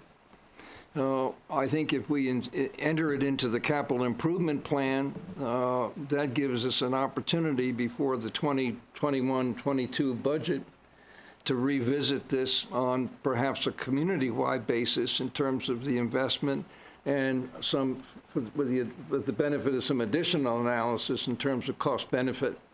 I think there's an opportunity here to better understand the natural resource conservation costs of this and related activities by the town. All of this seems to be to make the time between now and the CIP in the summer an opportunity and a useful opportunity to discuss this, some of the features of this that are beyond just the fiscal. Yeah, no, I think you mentioned conspicuous points. One thing that jumped out to me, we spent a lot of time over the past sessions talking about public safety, and I didn't see any data in here around safety. So I just, one ask from me would be, can you supplement this with some data that supports the safety assertions that have been made by various folks? Certainly, and we would be happy to do that. I didn't think it needed to be repeated since we've already entered that. We had a lot Understood. of testimony on that. I mean, we last had time. some anecdotal comments around. We spent a the lot of time safety talking to the conditions, police. so- We talked to the school department and so forth. We can come up with all of the facts you I think need on that is sort of something I would lead with if I were in your shoes, is the safety piece, since that's what's been mentioned whether several it's times the here. leader or the one or the two or the three. This wasn't done sequentially, Jamie. This is just Understood. a piece. Okay. I suspect, Ken? Just a comment on roads, and this isn't a statement that I'm pro or con on this thing, but we've got a lot of roads in Shelburne, and obviously there's a case here for considering paving that road. It's the last, and by the way, I'm probably in the community that was the second to the last area that was paved, Shelburne Heights. So I'm not belittling what you're doing. I understand what's happening. But let's look, if we're going to look at roads or any other fact, any other spending item in Shelburne, I think we want to look at the whole thing. What are the highest priorities in Shelburne right now on roads? And one thing that always strikes me when I drive from Shelburne to Heinsberg, that's the road that our most precious possession, more precious than any real estate taxes or any revenue, it's our children. They drive that road every day to go to high school. Hundreds and hundreds of people do that. That road is a relatively dangerous road. There have been fatalities on the road of our precious youth, and that road has not been improved since maybe before I came to Shelburne. And it's well paved. It does not have the shoulders, that the kind of road that it is, and the kind of traffic that it's been subjected to, and it's probably hundreds and hundreds of thousands of dollars to do that. So when we consider paving a road, which eventually it should be paved, we also should consider what are the other priorities in town and not take something out of context. Good point. Thanks, Ken. Yeah, that's, and in fact, you've guessed ahead at some remarks we're going to make on another issue, which is the Beach Park parking lot. Exactly, because there is a definite need for us to become more familiar with the paving plan, where and how much and how often. So we thank you for that observation. As usual, it's a very acute one. Are we agreed that we will not fund Pond Road treatment this year in the budget? For this budget, but So- I would like to see, because I'm interested in the data itself, and I am happy that you took the time to prepare the memo. I just think we need a little bit more in order to respond to it properly. So to the extent you can supplement this, I think this is a good start. I think there's probably a little more work to do so that we can make a decision at some point this summer when we land the CIP.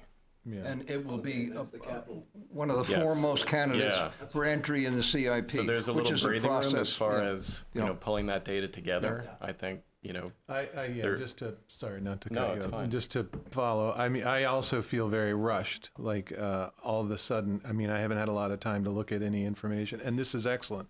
And the information about habitat, runoff, all of this is excellent and helpful. But it's really, how do you synthesize this and put it together and sort of weigh it against all these other options that we're trying to weigh things again? I'm not, to Jamie's point about the tax, I don't think there's a correlation between paying taxes and what you're entitled to ask of the town. We all pay our taxes, and we all think that the services that the town provides should be provided based on the needs. So I get the point that you feel that it's inequitable, which makes sense, but it's not as though we're going to pave people's roads based on how much the property value of the home that's on that road is.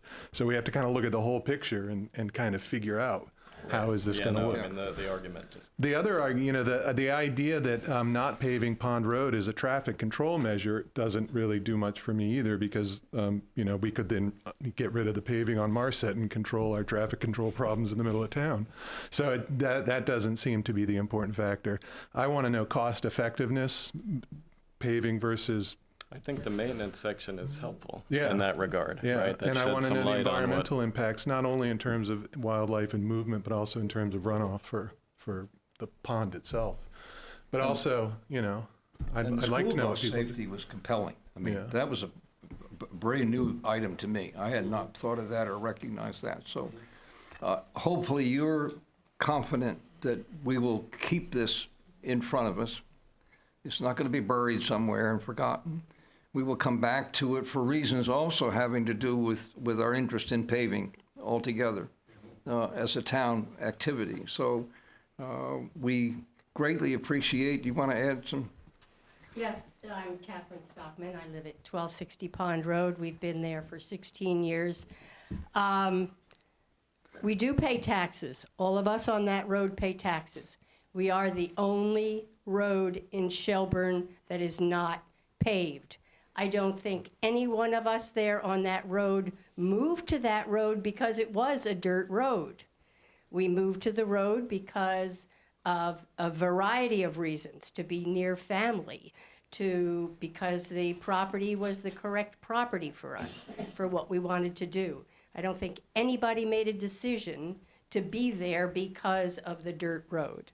I would wasn't suggesting you encourage did, by the all way. of you to ride down Pond Road 5 to 6 times a day in one day and see how you react to that. Not just go down and come back, because most of us who live on that road do that many times a day, and it is not safe any way you look at it, and you will determine that as well.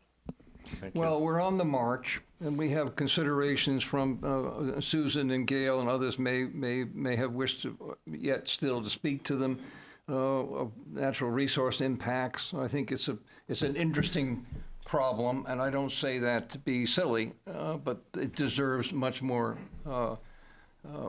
attention than we can give it at the moment. You'll excuse us if we sort of depart on the basis tonight that it's not in budget. That's got to be our priority for tonight and next week. But, Can I add one thing, Yep. Jerry? I don't, and maybe I'll regret saying this. I would rather that this was not a popularity decision. And I understand that you're invested in it, but it seems to me that it's our job to kind of make decisions about what the town needs. So if the arguments and the evidence are in favor of paving Pond Road, I think we should just say, let's pave Pond Road. I don't like the idea that every paving decision should become sort of a referendum item, because, I mean, honestly, I'm not too invested in what other people are doing. You know, if it all comes down to our own personal wants and needs. So I think we should just decide, does Pond Road, does paving it make sense? Is it the right thing financially? Is it the right thing for the town? And, you know, what do people want is obviously relevant, but it shouldn't just be what does everybody, you know, believe is the best. Just a final word, and thank you very much for these analysis and for the questions that you have and so forth. And we will Thank you. develop some more data. We have that data already. I'm sure you do. But we will be happy to present it to you. So to clarify, Jerry, it sounds like the concept of moving this from operating to capital budget is a feasible prospect for us, or what? Well, we would, in the normal course of events, we would identify in the 21, 22, or the capital improvement plan that pertains to 21, 22. We have an existing plan now from which we've been funding things like cruiser replacements and that kind of thing. And indeed, we pointed out the factor of interest costs are so pronounced. But in the normal process, sometime in early summer, we would be developing, Lee would, to propose to us, Lee and Peter, a capital improvement plan for the next budget year, in which case I would anticipate at the moment that there is a spot for Pond Road to be determined how much of what. But we certainly would I think, with the agreement of my colleagues, agree that there is a placeholder in this 21, 22 capital improvement plan for Pond Road treatment. I don't know if I'd support a line item at this point. I need to see more data before I'm comfortable putting anything in a capital budget or an operating budget until I see. So I'm actually not comfortable with that approach. I think that's one approach you could take. In which, that's a step too far for my colleagues, potentially, okay? That's a step too far, but that would be the direction that we would take should all of the information, suggest. I just don't want to overcommit to it. I don't want to suggest tonight that we're prepared to put a line item in when we haven't completed the review of it. That's all. Is what, we want to look at right. evidence. No. Are you asking for a personal study? You want us to do the study? You want it I guess I'm just looking for data, and I'd leave it up to you as far as means and methods and what that looks like. Usually the town would do something like that when it's a dangerous road, but are you saying that you want the people that live on a road to do a professional study and prove to you that it's a safety hazard? I'm just looking for data. If you were in my shoes, what kind of data would you like to see? Well, the town in order to probably make should do the decision? safety study, if I was in your shoes, because it's a hazard, and it's easily understood by just driving it. You just have to drive it up and down, and you'll see how it's a hazard. And it gets worse. Right now, it's falling through in places, so we understand. So are you asking us to do a personal, professional study and pay for it? I'm asking for recommendations for how we develop that data. If you're saying it needs to be a town-commissioned project, then we can consider that. It's not my proposal, it's your proposal. So I'll leave that up to you. I'm You're asking for the data. data. I'm not telling you what data you need to provide. I think you're the one with the most experience on that road. So you're in the best position to provide the data that's going to be relevant to us. But it's the town's data. And I think, we have our Paul Goodrich, who's made the claim that it's unsafe, and I would like to see more evidence about that. I don't deny it. It seems to me, I've my son's friend flipped his car on Pond Road. So I know that there are these stories, but again, it's a matter of getting good information that we can digest and sort through and make comparisons and try to understand that. I'd like to also understand the environmental impact piece and have more information. I think we've talked about ways to get this kind of information. So I just feel at this point, we have and it's not discrediting anybody's personal perspective when I say it's anecdotal, but I think, when I say my son's friend flipped his car, that's, for me, stands out. But am I just basing my judgment on something that's only available to me? I know people have said this, but I'd like to know. I hear other people say, oh, it's totally safe. No problem. So, I mean, just to give an example, we have a village pedestrian safety group that spent a lot of time developing data to support a position. So they went out and found a way to do that.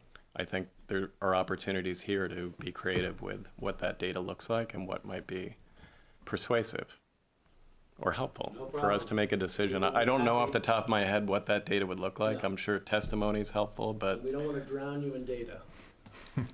But you may. Okay. Susan, would you like to? Yeah, Susan Meganberg, member of the Natural Resources and Conservation Committee. Just first like to thank everyone for remembering the amphibians that crossed there and for your attempt to compromise on that by ending the paving at Frog's End. It's named Frog's End for a reason, I guess. And I would like to offer to work together with you to come up with a solution that can help with the safety of the road as well as help with the wildlife crossings. We can pursue possibly a grant to do a feasibility study for a critter culvert or lots of things. So, yeah, that'd be great. yes. yeah, so let's work together. And Thanks, Susan. Okay, Thank you, thank Susan. you. Yeah, that's wonderful. All right, short of committing to an entry into next year's capital improvement plan, Well, that was only one person, there were four. we'll continue. I'm going to ask Mary what her view is. Well, I believe I was suggesting at one of our meetings in December, or perhaps it was at the day-long meeting we had at presentations at the Highway Department, that we have an account for the Highway Department in general. I know that Mr. Goodrich would like something like that.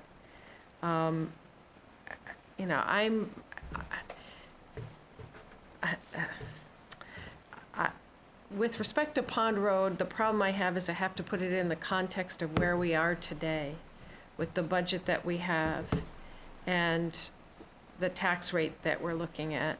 And I understand that you're suggesting, and I appreciate moving it to the capital improvement plan, because it's just not a project that's fiscally appropriate to undertake right now. And so I appreciate the opportunity to look at it again, but I would like to do it in the context of how the town approaches some of these larger ticket items. And I do think it would be appropriate to start squirreling away money for the highway department on a regular basis so that it's accounted for as a internalized rather than an externalized expense when it comes up. Okay, so summing up, the consensus, I think, is that we will be aiming to the CIP, but we will not commit to an entry in it. That we have further discussion between now and then, some of which will reflect larger interests in town paving, town road treatment, and not just particular to Pond Road. And we invite you to take the lead and obviously query Lee on what kinds of information would be most helpful, where we could be helpful in getting that. And again, we appreciate greatly your proposal to cut the problem kind of in half, and I think the offer from Susan and the committee is really an outstanding one. We're really glad to hear that that kind of cooperation is we've engendered. So we thank you very much. Good luck with your Thank you all. operating budget. Thank you. We can segue in either of two directions, one of which is open space. The other of which I like, however, while we're discussing paving, to take that path as a. So speak. Take that path, never mind. Yes. It's late. I didn't mean the pun. Specifically, I'd like to propose that we pave the Shelburne Beach parking lot this year, or in this budget. I think it's a safety issue. I think it's a matter of reputational importance. And I think it's something that's doable in the existing highway budget, which has increased 25,000. And my proposal is, if it's going to be increased 25,000, which I'm not necessarily supporting, then it ought to include paving of a beach parking lot. I don't think it's right for us to defer that any further. That's my idea. In the context in this, I think it's important, as my colleagues know, that we take some time before too long to examine the town paving plan. I don't think any of us have any idea of what's being proposed to be paved, at what rate. And while it's probably injurious to my health and reputation, you have to recognize that in Shelburne, among the things that makes us exceptional are our roads. And there's a point in time when our roads are good enough, and that maybe we shouldn't be paving as much as we are without rationale being offered and discussed. And this is not in any way, having done my damnedest to upset the PD and dispatch, I might as well move on to highway. You're making a lot of friends tonight. Making friends just left and right. So you got your chance, March 3rd, you can do away with me. So hey, go for it, right? But we're talking about sacred cows that Vermont's losing left and right, as we know. Now let's be just down home about it. These are, if there are any two essential services that you ask any resident that they would keep and lose everything else, it would be police and roads. I mean, let's just acknowledge the real world. But that should not deter us from examining pretty closely what actually we're doing. Where are we proposing additional paving? I can understand an increase based on the additional cost of petroleum, which is no doubt now probably going to jump again. Much of paving is petroleum, so I understand that. But when I see a $25,000 increase in paving and a deferral of what seems to me to be a conspicuous need at the beach parking lot, for many reasons, it strikes me that that ought to be included in the 375. And I'd be interested in how my colleagues feel. Go ahead, Mike. One of my rationales for supporting this is that Paul had mentioned he was going to be paving Beach Road. The access. the access road, and that this would be a much more cost-effective way to go ahead and pave that parking lot. So I figure this is an opportunity to save some money where work needs to be done. And so, you know, in addition to the fact that it needs it. So we have an effective, efficient way to do it. I'd like to hear what Lee wanted to say before I say anything. Well, thank you. Just wanted to offer some context to that.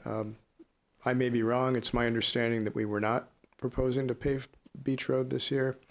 So to do just the parking lot marginally ends up actually costing us a lot more.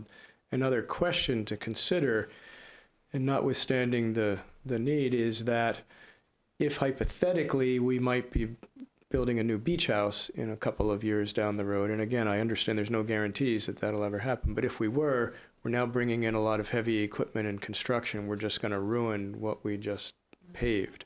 So again, building on the theme we've heard from several quarters of keeping the big context in mind, we might want to consider whether there's reality in a new beach house with the timing of paving, because we'll end up having to pave it all over again if that were to happen. So just offering that as context, not arguing the point of whether it's important to do it or necessary to do it. I seem to remember Paul saying the plan was to pave the access road. Yeah. Am I- That's For what we heard. this fiscal year. For So this not, fis- right, so it would be for this fiscal So- year, so whether that's in August or next spring, the following spring in '21. But usually that slops over into July, and that would tie in, that would dovetail Right. with this proposal. I mean, we can reconfirm that with Paul, Well, Yeah, right? certainly But- I'll check with Paul and Yeah. report back to you. Well, my proposal personally is that $25,000 is an acceptable increase only if it's applied to the paving of the beach parking lot. But that's, I don't understand that though, because I assume that the $25,000 in increase is put in by Paul because he's got increased costs. Correct. So, are you saying that we'll give you the 25,000, but only if you also, Yes, with your budget, pave? yes. So he's Isn't- gonna have isn't to it 50? theoretically cut something else out in order to do that. Isn't it Right. a 50K increase, not 25? The 25,000, Jamie's saying it's Isn't it a 50. 50K increase on paving? If I'm looking at this right, line 10.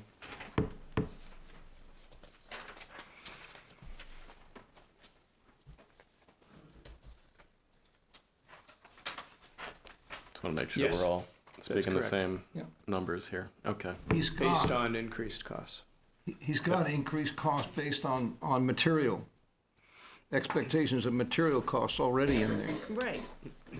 So the extra 25, as I read it, is for some particular project. And I'm suggesting that particular project should be the beach parking lot.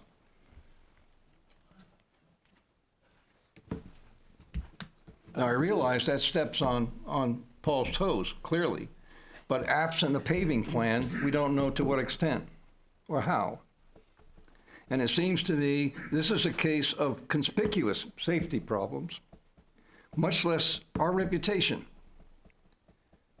The beach is one of the major portals to our town. It gets a significant amount of visitation. And here we are talking about marketing ourselves, attracting businesses. And this seems to be a pretty fundamental step that we could take in that direction. I can appreciate concerns about tracking over with equipment. But we all know there are ways of putting down, 8x8s and dealing with those kinds of problems. I just don't accept that, Lee, as any kind of a persuasive, argument against. When you call the town, the one problem with the town beach, you call it a portal to the town, but it's only residents only. But they bring visitors, family. It's our community that's on display to our residents. It's also, Shelburne is a destination in part because you can join a family at the beach, and families can have you at the beach. I think it's a little different from, well, I'll rest my case, gang. My feeling is, my rationale for the paving was entirely contingent on Paul's assertion that he was doing the access road. That he was going to do the approach. Yeah, I mean, I just saw it as a way to do something that needed to be done in a cost-effective manner. We Yeah, shouldn't, yeah. we shouldn't. I'm on the That's same the page case as that I We'll could bring be Paul pursuing. back next Yeah, time. he said he was going to pave up to the barrier, so That's what Okay. he said, yeah. That's that what I makes thought he all the said sense. too. And But I don't he know. said it Understood. would save money to just do it all But at once. it's the So- 25,000 that's throwing me, because he's saying that he needs, he's asking for a $50,000 increase in his paving retreatment budget over last year. And he told us that was because of the cost of product, if I recall correctly. And deferred projects. I'm sure it's deferred projects. Let's call another one by its real name. Paul's budget has been a bank for us, too. The most likely place where we've gone to recover some overage has been Paul's paving account. It's the favorite hit. I'm not sharing secrets out of the family, gang. This is real world here. So he should be protected against that, because it's easy to find, because it comes so late, it's easy to find monies there. So I think he should be protected for an amount of money that, Oh, yeah, that I first agree. 25. It's the second 25 that I'm talking about. Because I That's do- why I don't understand the second 25. That's He the- originally had said 25 for material okay, increase thank you. costs. Thank you. If All I right. remember Susan? correctly, right? Can I ask a question? Susan McClellan, Falls Road. For budgets like for pedestrian safety, where does that come from? Does that come out of Paul's budget, or does that come from police budget? You know, however much we've been giving them in the last couple of years for the safety. I mean, Comes out of It's your on the highway. taxes. Yeah. it comes out of the, But it It's would in have the been highway. added at the original point. It doesn't come out of the budget Right. per se. Okay. It was just So they It's a have added. new their- line item Yeah. under Yeah. that Yeah. department budget. If that makes Under- sense. Highway, highway. Yeah. yes, Okay. for traffic Okay. safety. Because, yes, I Which wondered is a pretty about, new you know, line because this item. is public safety. So The- I didn't know the if beach? that came out of, The you know. paving? No, not the paving, Oh. I'm sorry, you know, the pedestrian safety. Yeah. So I didn't know if that came under No, you're right. highway It's- or whatever. We've put Thank you. the economic development function, for instance, under the select board budget. Okay, If- Okay. On the same basis, over time, those may morph into their own categories or different categories, and we may, you know, recombine, but that's why it's there. okay. Yeah. Thank you. So let's check in with Paul before we make a Yeah. final call Yeah, on I this. I agree. agree So- with Mike, like, if it makes sense to do it and it's economical to do the whole stretch, Sure. let's, I mean, let's that do would- it. I'll ask Paul to be here next week for Yeah. that. Okay. That'd be great. Are you willing to check in with Tom Zanotti?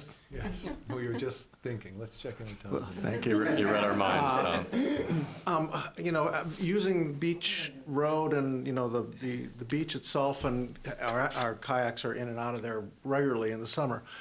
I honestly, Jerry, I don't see what the need is. I mean, it works really well for me, for us, and every family that I see. So I don't see what the urgent need is. The critical need is for any paving, perhaps, you know, a little assistance with the ramp down, but beyond that, it works just fine as far as I can see for people going in and out of that piece of our world. Thank you, Tom. Okay, any other discussion? So we'll keep that a zero line item, right, for the time being? Well, yeah, and we'll have Paul then here we'll have next Paul week come in and and- see where we Okay. want Is and it need to under land. Parks and Rec or Highway for the paving of that? It's in Parks and Rec. Yeah, It's in fine. and that's zeroed out right now, right?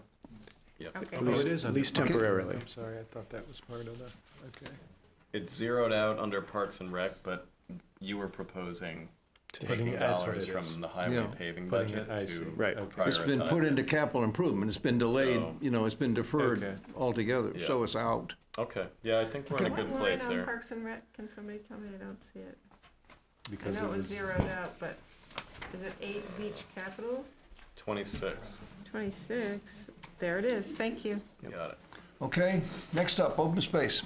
Did you want to say anything, Peg? No, I do think that it is a safety issue with the parking lot and stuff, because you've got those big holes and stuff. And when you go down around the boat launch, you know, to do the turnaround there, that can be really bad. So I think it's important. And thank you. Thank you. Peg, with the committee, how about the committee? What would be your sense of the committee preference here? The committee would want that to happen. Yeah. Yeah. Do you think it would be manageable in the event of some future construction activity on the beach house itself? Well, sometimes they have these big mats that they can put down for the big trucks to get in, and they go over that. Yeah, that was the same kind of idea I had when they cross over soft ground with heavy equipment. They've got 8x8s and, you know, so. It would be nice. Thanks, Peg. Okay. Open space. I'm going to lead off by saying that I don't think anybody up here is prepared to endorse zero funding. And as you know today, from a note I sent along, I think the question is, what's a representative amount of money, more so than yes or no? With all due respect to the arguments raised bravely by the town manager. Thank you.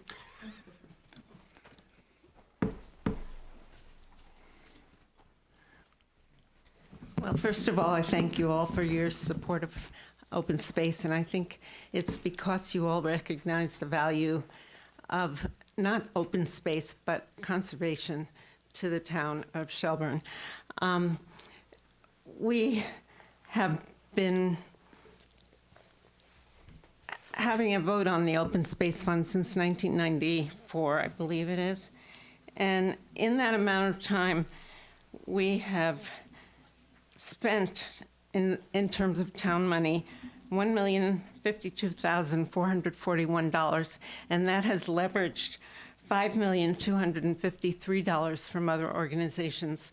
It has also protected a great deal of land that is today helping us to mitigate stormwater costs.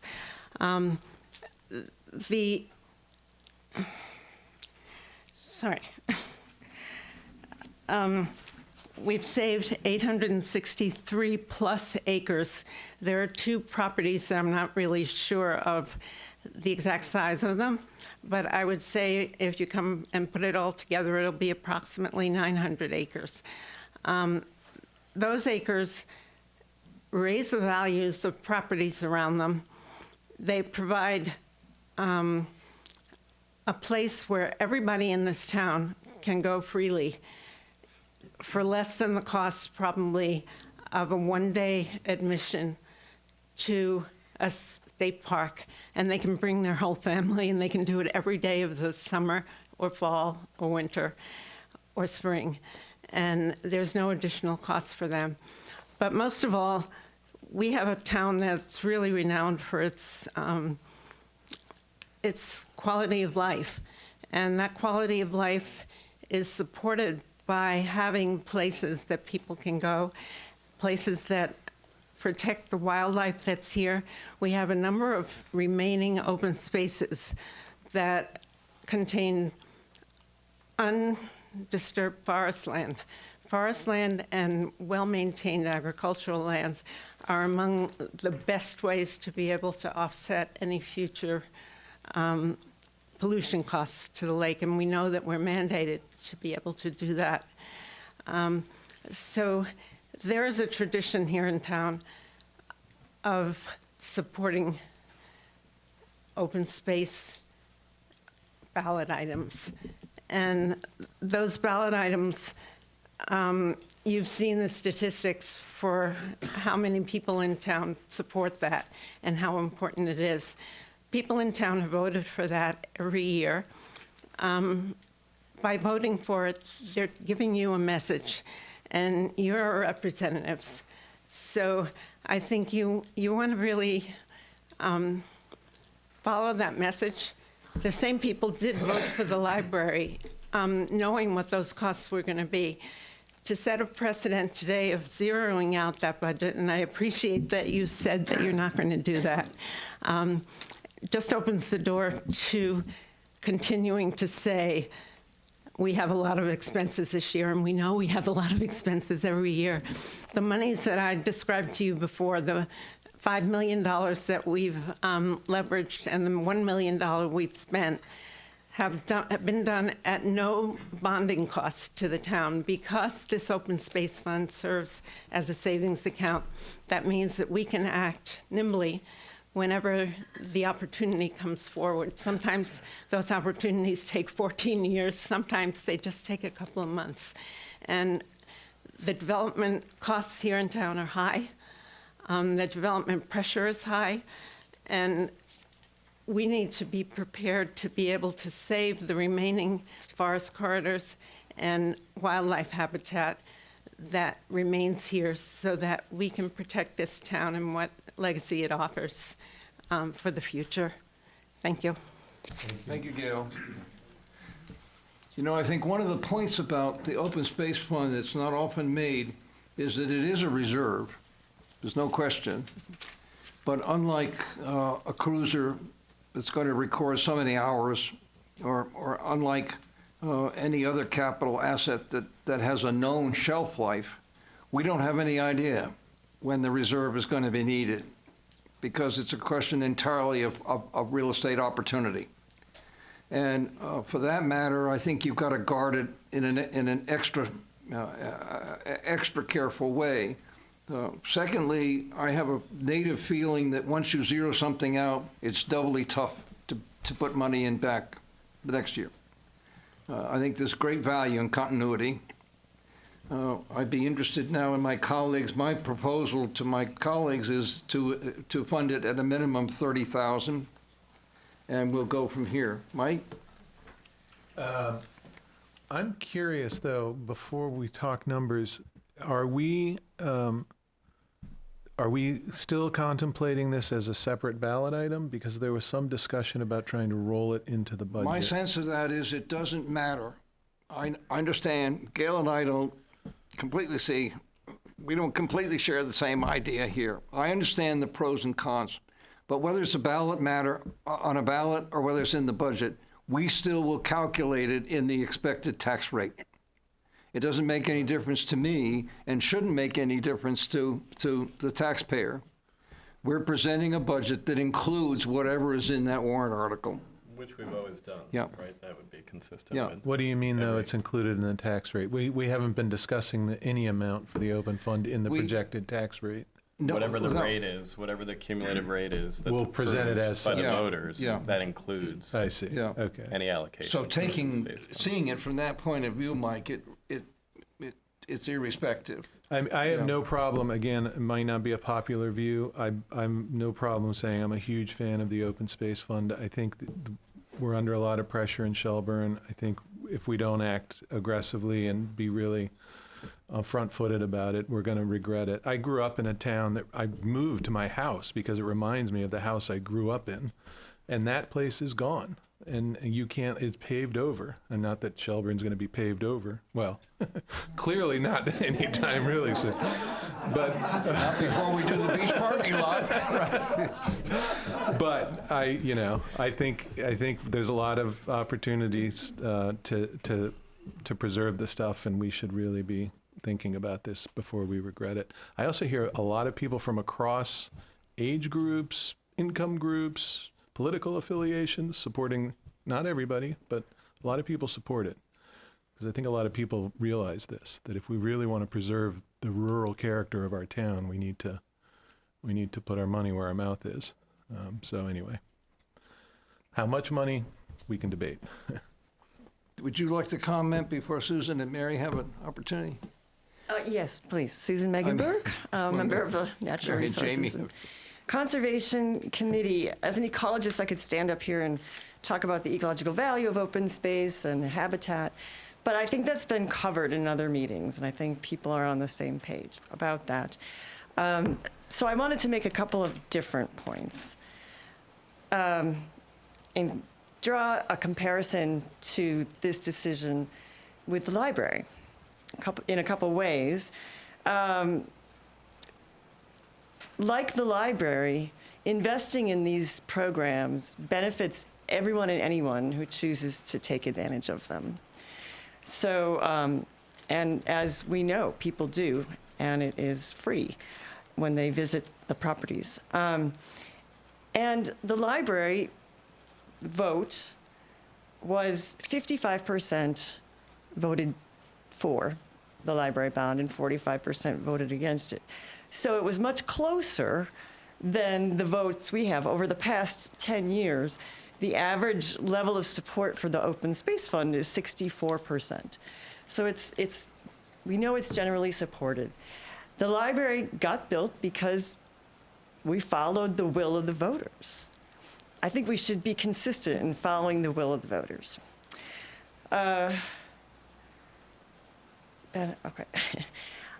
Second of all, some people favor development because in certain places it drives a lot of high property tax, right? Are you all familiar with the current use program?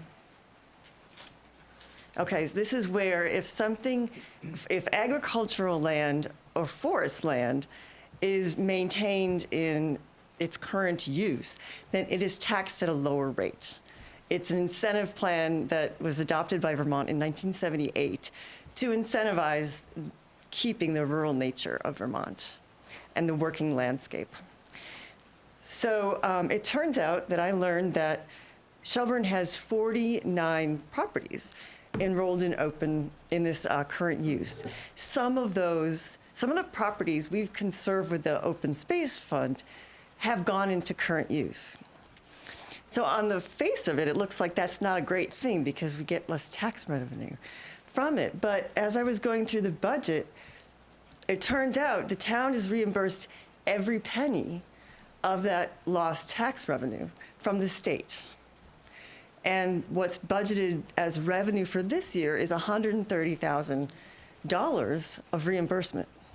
So it's not lost revenue in the end of it. So I thought that was an interesting point. Another bit of data I came upon is that there was a nationwide study done, and on average, for every dollar of economic benefit derived from residential development, towns spend $1.16 because of the maintenance of infrastructure and things like that. So it's a loss. Whereas land in agriculture earns the town, or costs the town 35 cents for every dollar of investment.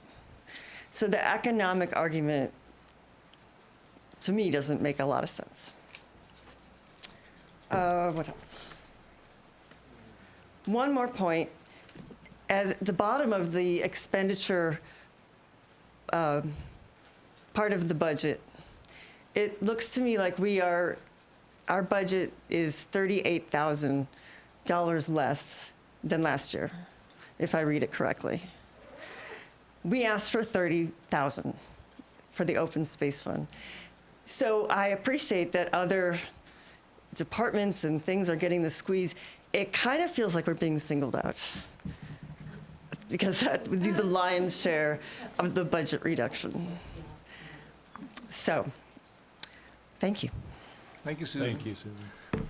I think it's important for the four of us to let Lee know how we feel about zero out, and from that, what we may feel are representative, is a representative number to put in this week ahead of next week, subject to any further exchanges we may want to have with Lee ourselves. And therefore, I suggested 30. I'd invite all of us to give, first of all, to agree that we think it should be funded, and secondly, to give Lee a working number. I mean, I think at the very least, we should level fund this, and we should be consistent with the 35K that the voters approved last year. I think for all the reasons that Gail articulated, it's the right decision. And your point about just precedent is a good one. I think as soon as you zero out that line item, it's going to be a tough sell on the subsequent years. So my sense is the community elected a board that shares conservation values and respects open space and knows what it contributes to the overall environment. So, you know, many of us ran on that platform, and that's why we're here. So I think at least 35. I'm fine with 40. I would like to just see what some of those numbers look like when we plug them in. Sarah wanted to make a comment.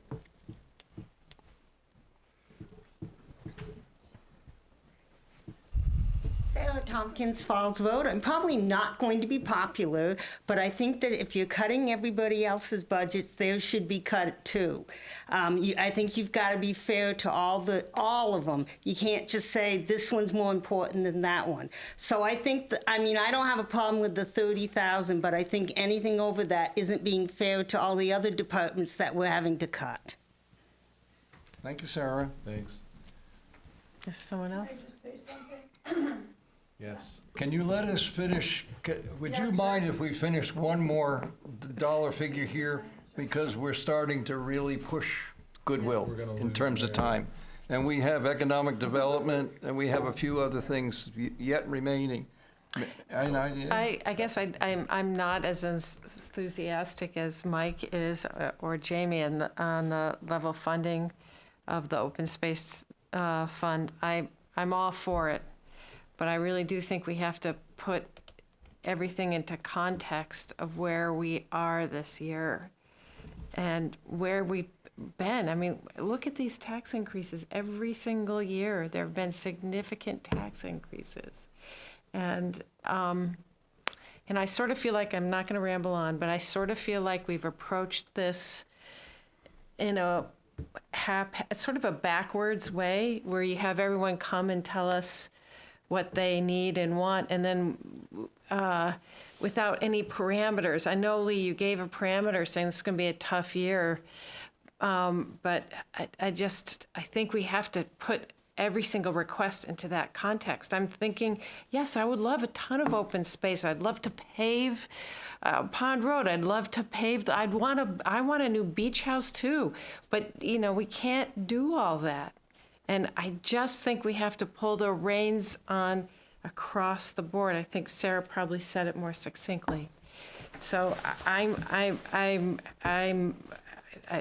30,000 is where I would be. I get it. I really do get it. It's where the voters are very enthusiastic about this. I don't think it's fair to compare the library with open space and to say that the open space has more support, because there's a difference between asking, for 35 or 50,000 and several million. And I do feel that there is support, though, in the town for it, but I feel like we up here have to do the hard, uncomfortable task of pulling the reins in. So I would go with 30, but that's where I'm at. Sounds to me like you could put 32.5 in for the moment. Oh. Okay. I've got two responses. Number one, it's not, you and I agree on virtually everything, Sarah. No. No. We can't even agree on that. Well, here's something I don't agree with you with. And that is, we've tried to avoid same cuts to everybody. That's not budgeting. We've tried to recognize that in some departments and for some activities, there's a greater need than in others. And that just because Department X had $5 last year doesn't mean it deserves $5.50 this year. We've had this budget in front of us for now weeks, 6 weeks. Mm-hmm. We've had a tremendous amount of opportunity in our own lives to review item by item, page by page. You heard some concern I expressed tonight about a $17,000 increase in overtime. So we're trying to deal with where the cuts seem most judiciously made and where it seems investment that we have to make as a town shouldn't be disregarded. A word. Lee published in the front page forum, front porch, I keep calling it front page forum, front porch forum, the fact that he was proposing a budget that forecast 6.27%, down from 6 point something. We need to caution ourselves about what that represents, because already tonight you have heard that there are significant adds to that 6.27%. First, it's probably not worthwhile discussing an actual rate until at least we get to next week and absorb these decisions tonight. Second, we started this budget year at 4%. Just opening the door, 4%. We could have stopped there, which would have been certainly to our satisfaction. We could have added a nominal 1% and ended up at 5%, as we attempted, as you know, last year, and called it a night. But the fact is, the cost of living, the fact is, the cost of materials, the cost of service contracts, the needs that cannot be deferred and kicked down the road as it can, are such that you can't stand at 5%. We won't be able to. And I, for one, am going to be more than willing to argue in front of the town at town meeting that this is a 7% year. This is a year where we have to somehow swallow an extraordinary increase due to a debt, which thankfully in the following years reduces. but it's a year that does not understand and easily accept the fact that a lot of stuff should be either skipped or cut back to the point where we can't fund an essential services necessary funds. So my sense of it at this point is that we're still discussing things that we think, like economic development function, which is yet another matter tonight, that need to be seriously considered and entered into what Lee will come back to us next week with a near final tax rate figure. If that's 9%, we obviously have to move without dispatch, don't mean that pun either, in the direction of cutting back. If it's 7.2, we're maybe in the neighborhood, and we have some more trading around to do. But I think it would be premature to try to hold to a certain figure tonight, and I appreciate, Sarah, your view that just a broad-based, broad brush cut of 3% for everybody might be an answer at some point. But I'd argue that it's well for us to consider needs that have been in front of us for some weeks, and that now we have an opportunity to discuss that happen to also be of some interest and concern among residents. Would you like to add anything to the open space? Yeah, just a bit. And thank you. I'm glad you're just at least considering that it's important and worth funding, because it was very worrisome to see that Shelburne might not be putting anything toward open space, because I think it's something the town really cares about. And I just want to point out that, I've been on the committee for a number of years now, and that amount used to be, I can't remember all the exact figures, but $75,000, $80,000, $100,000. And during the recession, that went way back, understanding we had to do that. Everybody had to be cut, but that there would be rebuilding over the years. So we still feel, based on what we know and what it costs to fund these projects, that this is still way below, what we'd hope to be at from that time. So we feel like we're still kind of taking a hit in a way. And it is a situation where money does beget money, because as Gail pointed out, the large share of these fundings come from our conservation partners. They don't come from the town. But we have to be able to show something on the table to make these happen. Usually, the last couple things, maybe close to $200,000. So you can see how many years it takes to build up to have that available. So anyway, I just wanted to point that out. I think we're still at a low level. $30,000, $40,000 is still, I think, being conservative. Thank you. Thank you. Thank you. We're all satisfied that we've given Lee a mark here? Yes. Okay. We have two items that seems to be left. I've not forgotten about Rescue Squad. That's a discussion that's not, in a sense, budgetary. It's more administrative and has more to do with Medicare funding and some other things. And if we get too late and we have to pick that up again on the 14th, I hope you'll indulge us. I will come back. I'm just trying to figure out some way to pay for all this. Sure, absolutely. 7% is just not, that's not pleasant. No, and we value that, No, I appreciate that. We have two things, it seems. We have economic development, decide on what kind of a number similar to what we've discussed in pedestrian safety. And given that we have guests who are from the pedestrian safety group, let's launch into that. Do you want to? Sure, thank you. Just by way of quick overview, this proposed budget actually increases funding from what we had this current year, from 20 to 30,000. It may not look that way because in this proposal it blends a couple of line items into one. Again, building on comments made earlier about looking at things in a bigger context and not on a piecemeal basis. But this proposal would raise the overall approach to sidewalk maintenance and traffic safety improvements from $20,000 to $30,000. So it's a 50% increase over this year. And I think part of this rationale is that we would also combine the needs into one planning base. Now that may diminish to some extent a concentration in any one area of town. On the other hand, as Lee and I have been discussing, there's no neighborhood has come forward with problems similar to that in Marset Road and Falls Road.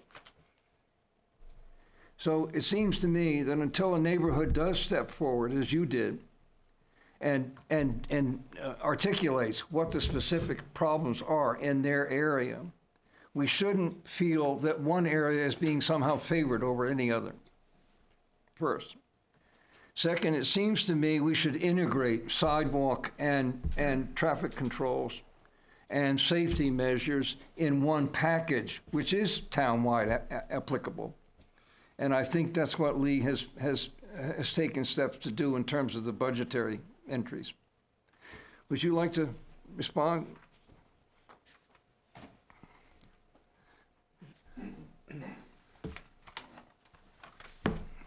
Jane Zanatti, I facilitate the Village Pedestrian Safety Group.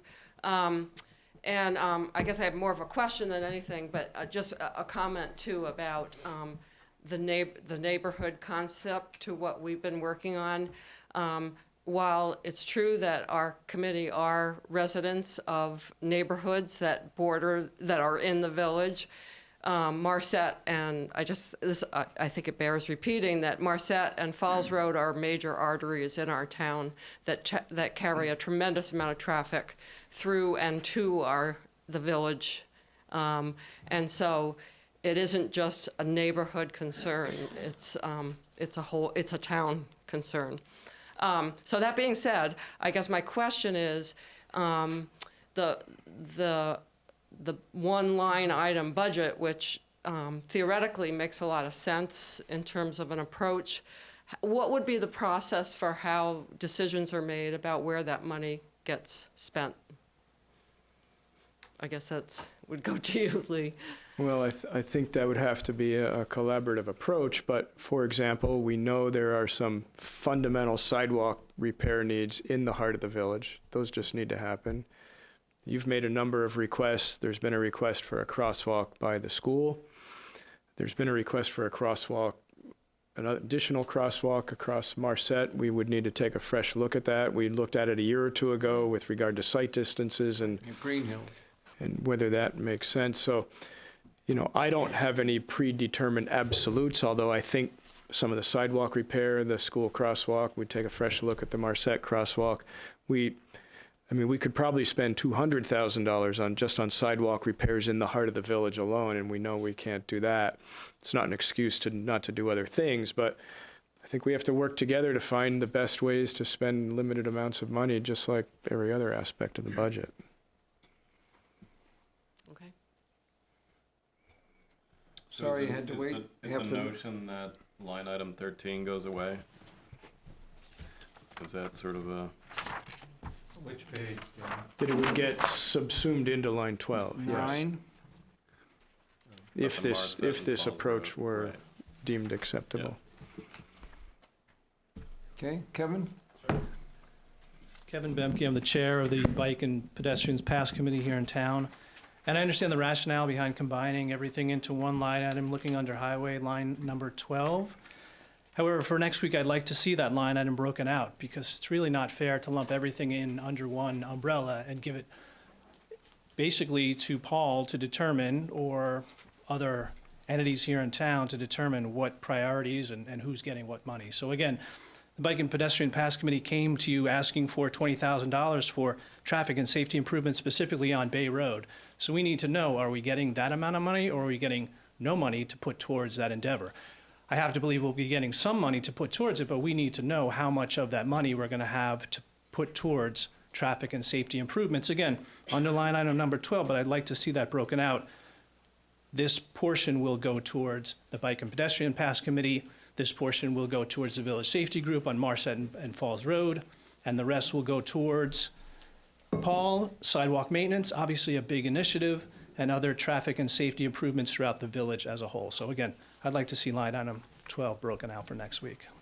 Well, Fair question, Kevin. Yeah, specifically with regard to Bay Road, we had communicated very early on in the process that actually wasn't proposed to be funded at all, that we were still paying off some old debt on bike ped projects, and we were pursuing the Irish Hill bike ped path project. So whether there was a miscommunication somewhere, but that was communicated very early on, that the Bay Road, there was no current proposal for Bay Road improvements.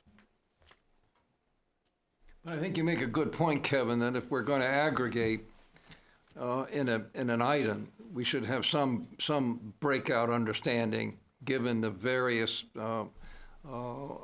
elements, not least Paul's plan for sidewalk repairs and replacement. So I think you make a good point, and as much of a burden as Lee is bearing, in this next week, I'm hopeful that he'll be willing to come back on the 14th and have some answers for you. I'd also add that we want to avoid pitting committees against each other for funds. Yeah. So finding a way to, avoid that issue, I think. Right. Yeah. At the same time, if you start to parcelize or tribalize that, you end up with everybody getting a little bit that doesn't accomplish work anything. No, Yeah, right. and we did that at the So start it's- because they were piloted. Right. They were rationalized as pilot projects, and these have now matured into standard, activities. So you're very right that we're working our way out of that, and I think that's probably some of what's behind Lee's approach. Right. So just by way Tom, of- do you want to say something? If I may. Sure. Thank you, Kevin, for that. I understand the dilemma. I'm going to reiterate something you've heard from me before, but I think the request that we've made has been really modest. It was basically total of 15 grand. We had also some initiatives that were going to involve the community to help us with signage and all. But in my mind, Jeff, having consulted with another engineer who's an expert on this kind of thing, having some sort of engineering analysis of Upper Falls and Marset that's going to inform how to address the dilemma at Maplewood, for instance, and Marset, and the safety issues right along Upper Falls Road, particularly as you get into the village. That is critical in my mind. I just want to emphasize that.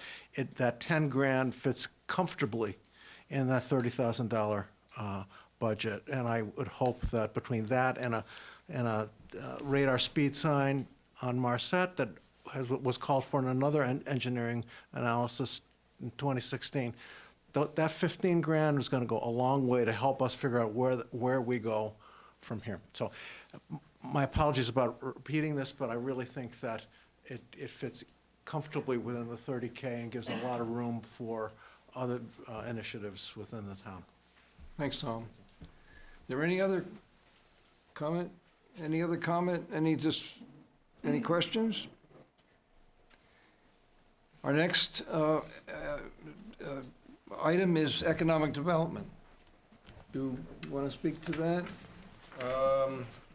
Yeah, so we went from 50 to 25. I think that is sort of a bare minimum number, in my opinion, keeping in mind that I feel like we need to do something. We've all talked about this. I know there's been some preliminary scoping done. Yeah. What those dollars go towards, TBD, right? I don't think we can today say it's going to be allocated to part-time headcount. It's going to be allocated to XYZ, right? I just don't know. But I do. Could it be allocated to part-time? Could 25 Could be. achieve that? I think so, right? Okay. I mean, Could be consultant? could be services? consultant, could be, right? I think we need to put our money where our mouth is No, a I little agree. bit on No, this I- initiative, and if we don't do it now, then I'm concerned that we're going to continue to spin No, I agree. I on this think the timing discussion, is and this is a absolutely small right. step towards Yeah. what I hope will be a bigger, longer-term investment Yeah. in I the agree, too. initiative. I think we should be comfortable with the number we propose, comfortable that it's going to cover most of the potential functions that we're thinking about. Yeah. And I think it'll have to, right? Yeah. We sort of have to Yeah, make it we don't work really have any somehow, and whether alternative. that's just Yeah. X number of hours that satisfy that number for Yeah. that period of time, then so be it, right? That's just the first step, as I said, towards just making progress. If you're comfortable, I'm comfortable. I'm comfortable with it. I mean, it's not ideal, and everybody that's come up here Yeah. right? It's not ideal, Yeah, what we're right. looking at, so, but given the big picture, I think it's Okay. a number that is workable. All right. Okay, Mary? Agreed. I think Don was. Don? My name is Don Porter. I live on South 40 Road. For the last almost 50 years, I've worked with governmental entities raising funds for projects in the governmental sector. I can fully appreciate what you're going through, and I admire your diligence in putting together this budget. From my experience, looking at $25,000 to address what is probably the most important part of your budget is woefully, woefully inadequate. As Gail articulated so gracefully and passionately about open spaces and how important it is to this community, we should be looking at economic development in absolutely that same, from that same perspective. And understand that we got to have a number in there for something, but a number in a budget is just an abstract expression of something. It's what we do with those dollars that's important. So between now and whenever this budget is finalized, I would encourage the board to give some real serious thought to how to best apply those dollars and put the dollars in there that will achieve the mission. Our revenues, yes, we have expense problems, but we have revenue problems in even greater proportion. Our grant list has grown at 0.5%, and we have looked at Over a period of time. It's not at just- succeeding budgets of 6, 7, 8, 9%, Yeah. factorially higher than the rate of inflation. That's the kind of stuff that leads to taxpayer revolts. So I would encourage the board to really focus on this as an opportunity to raise revenue, which will improve the quality of our community. Yeah, and that's the goal. And Thanks, we'd Tom. welcome your help with trying to scope out what those dollars should go towards. Yeah, thank you, Tom. Well said. And theoretically, if you're going to hire someone for economic development, they end up paying for themselves. That's the goal. Yeah, that's theoretically, but based on what Don said, we should probably It won't in the increase short it to term. 30,000, parity with open space. Well, I think 30 for our purposes this week. Jerry's up for election. I'm not sure he can support 100K. I've already squirreled that tonight, much earlier, several hours ago. But I think for purposes of Mark, we can come back next Tuesday and maybe have some further sense of what would a half-time person be, just to give us a frame of reference. And maybe the difference between 30 and 35 or 37 is going to turn out to be more key than we sit here tonight. Who's No. Mark? She wants to know who Mark is. You said for purposes of Mark. Yeah, well, Placing a mark, Marking I it. think, Yeah. placeholder. I said it was our new economic development Getting person. late. it's 10:30. Yeah, it's late. I'm okay with 25. It's not the number I'd like to see, but I Understood. think under the A lot of these circumstances, numbers are it'll not- work. But the advice is well taken. We have to Yes. be very. Yeah, absolutely. And it's the three are the first to know because they were involved. They were principals at the Economic Forum, which continues to be a source of great interest and hope. You hear from people who were there and who continue to comment about that. So, and it's future investment. It's in the category that we've referred to a couple of times tonight, that there is need for investment, and if you ignore it and wish it away, you'll find it double expensive when you try to regain it. So couldn't agree more. Is there anyone else who'd like to raise an item, a specific item?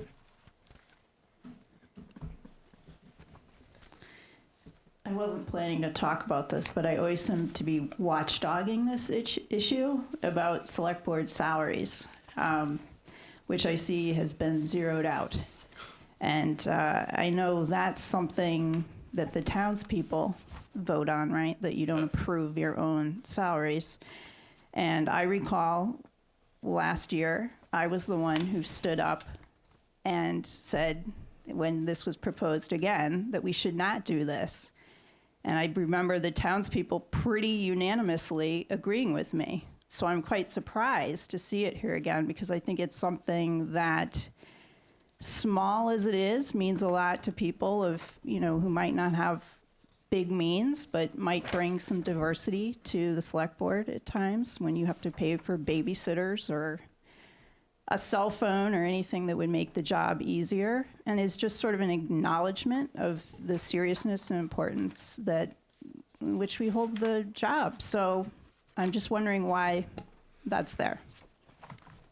So, good question.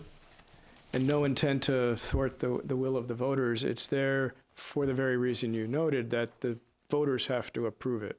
When we formulate a final budget, just as has been discussed with open space, it will include what the total tax rate would be on a presumption that that separate ballot item would be approved.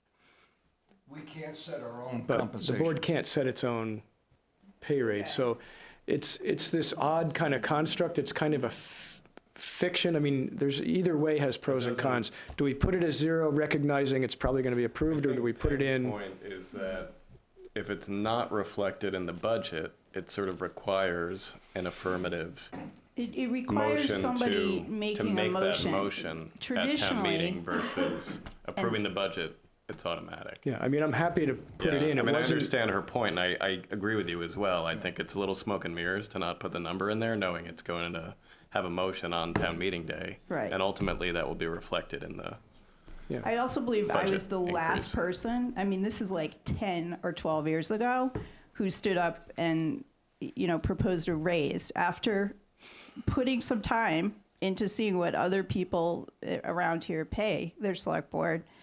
I mean, this was 10 or 12 years ago, so this is less it was less then, so I'm sure it's less now. But it's always carried over year to year. It's not been the case.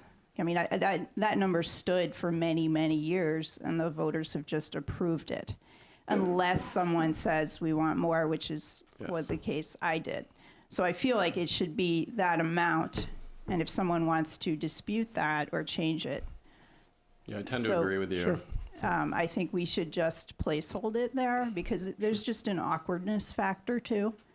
I think it artificially suppresses the percentage Right, increase for a short exactly, period of time. exactly. And then people are like, oh, it's not 6.5, it's 6.75. Exactly. Or whatever yeah. So I hope you will put that back in where it is Yeah, I now, think and, that's the right people approach, can too. hash it out if they want to change it. But I just think it's noble if you want to do that, but I feel it's not really yours. It's the jobs, and I think it should stay. I actually do think that's a good point. Mm-hmm. Yeah. Thank you. No Thank you dispute. for that. Now, I don't know that any of us has been keeping tabs. So I'm not sure, Peter may have some idea. We're certainly up from where we Well, entered. I've taken detailed notes. We have some doing this. compensation increases, so I think maybe the most helpful thing from Lee, as when he's can conveniently do it, is to let us know what we're looking at. Yep. For our sort of final opportunity to exchange views about items. Because the next meeting is a pretty up and down, do we agree, not agree? So I think the discussion will not be as elongated, and have him expect that he's going to prepare a final draft. Yeah, we will have, we'd still have the 21st to fine tune anything Yeah, we need. and then we have the grace period of the further week, including warrant. So. So we have 2 more meetings to deliberate the budget. So we have, right? I think what happens now is that Lee gives us a next draft. And we'll see where we are, and Will our next meeting be devoted entirely to the budget? Primarily, we have some other minor issues. We got actually Virtually. 3 applicants for committees, which is great. Yeah, good. And we'll have a public hearing on that Shelburne Wood CDBG grant, but that's like a 5-minute And we scheduled formality. the evaluation for the 21st for that reason, so. And the objectives, we want something. Yeah, and we'll continue, for the 21st. Mary's going to have to join us by the phone. In the meantime, we have the initial session, but that's going to occur just as we discussed. It's just, so, and that's a message as well to everybody that it's another week where you can make input that's welcome. Ask questions of any of us and Lee as well. And we can't express enough our appreciation, Peter, of all the work that you and Lee have done. And it's not easy to put forward an idea and have it not agreed to or agreed with. Well, but that's it's a collaborative, shared effort. and, absolutely. We're making progress. You know, We're making I knew good. well there would be We're making good changes. progress. Yeah. Okay. Anything else? No, I will move that we adjourn. Mike moves to adjourn. Jamie second seconds. Any discussion? Hearing none, those approving, please signify by saying aye. Aye. And those opposed, nay. The ayes have it. Thank you, everyone, for sticking Thank it out. you.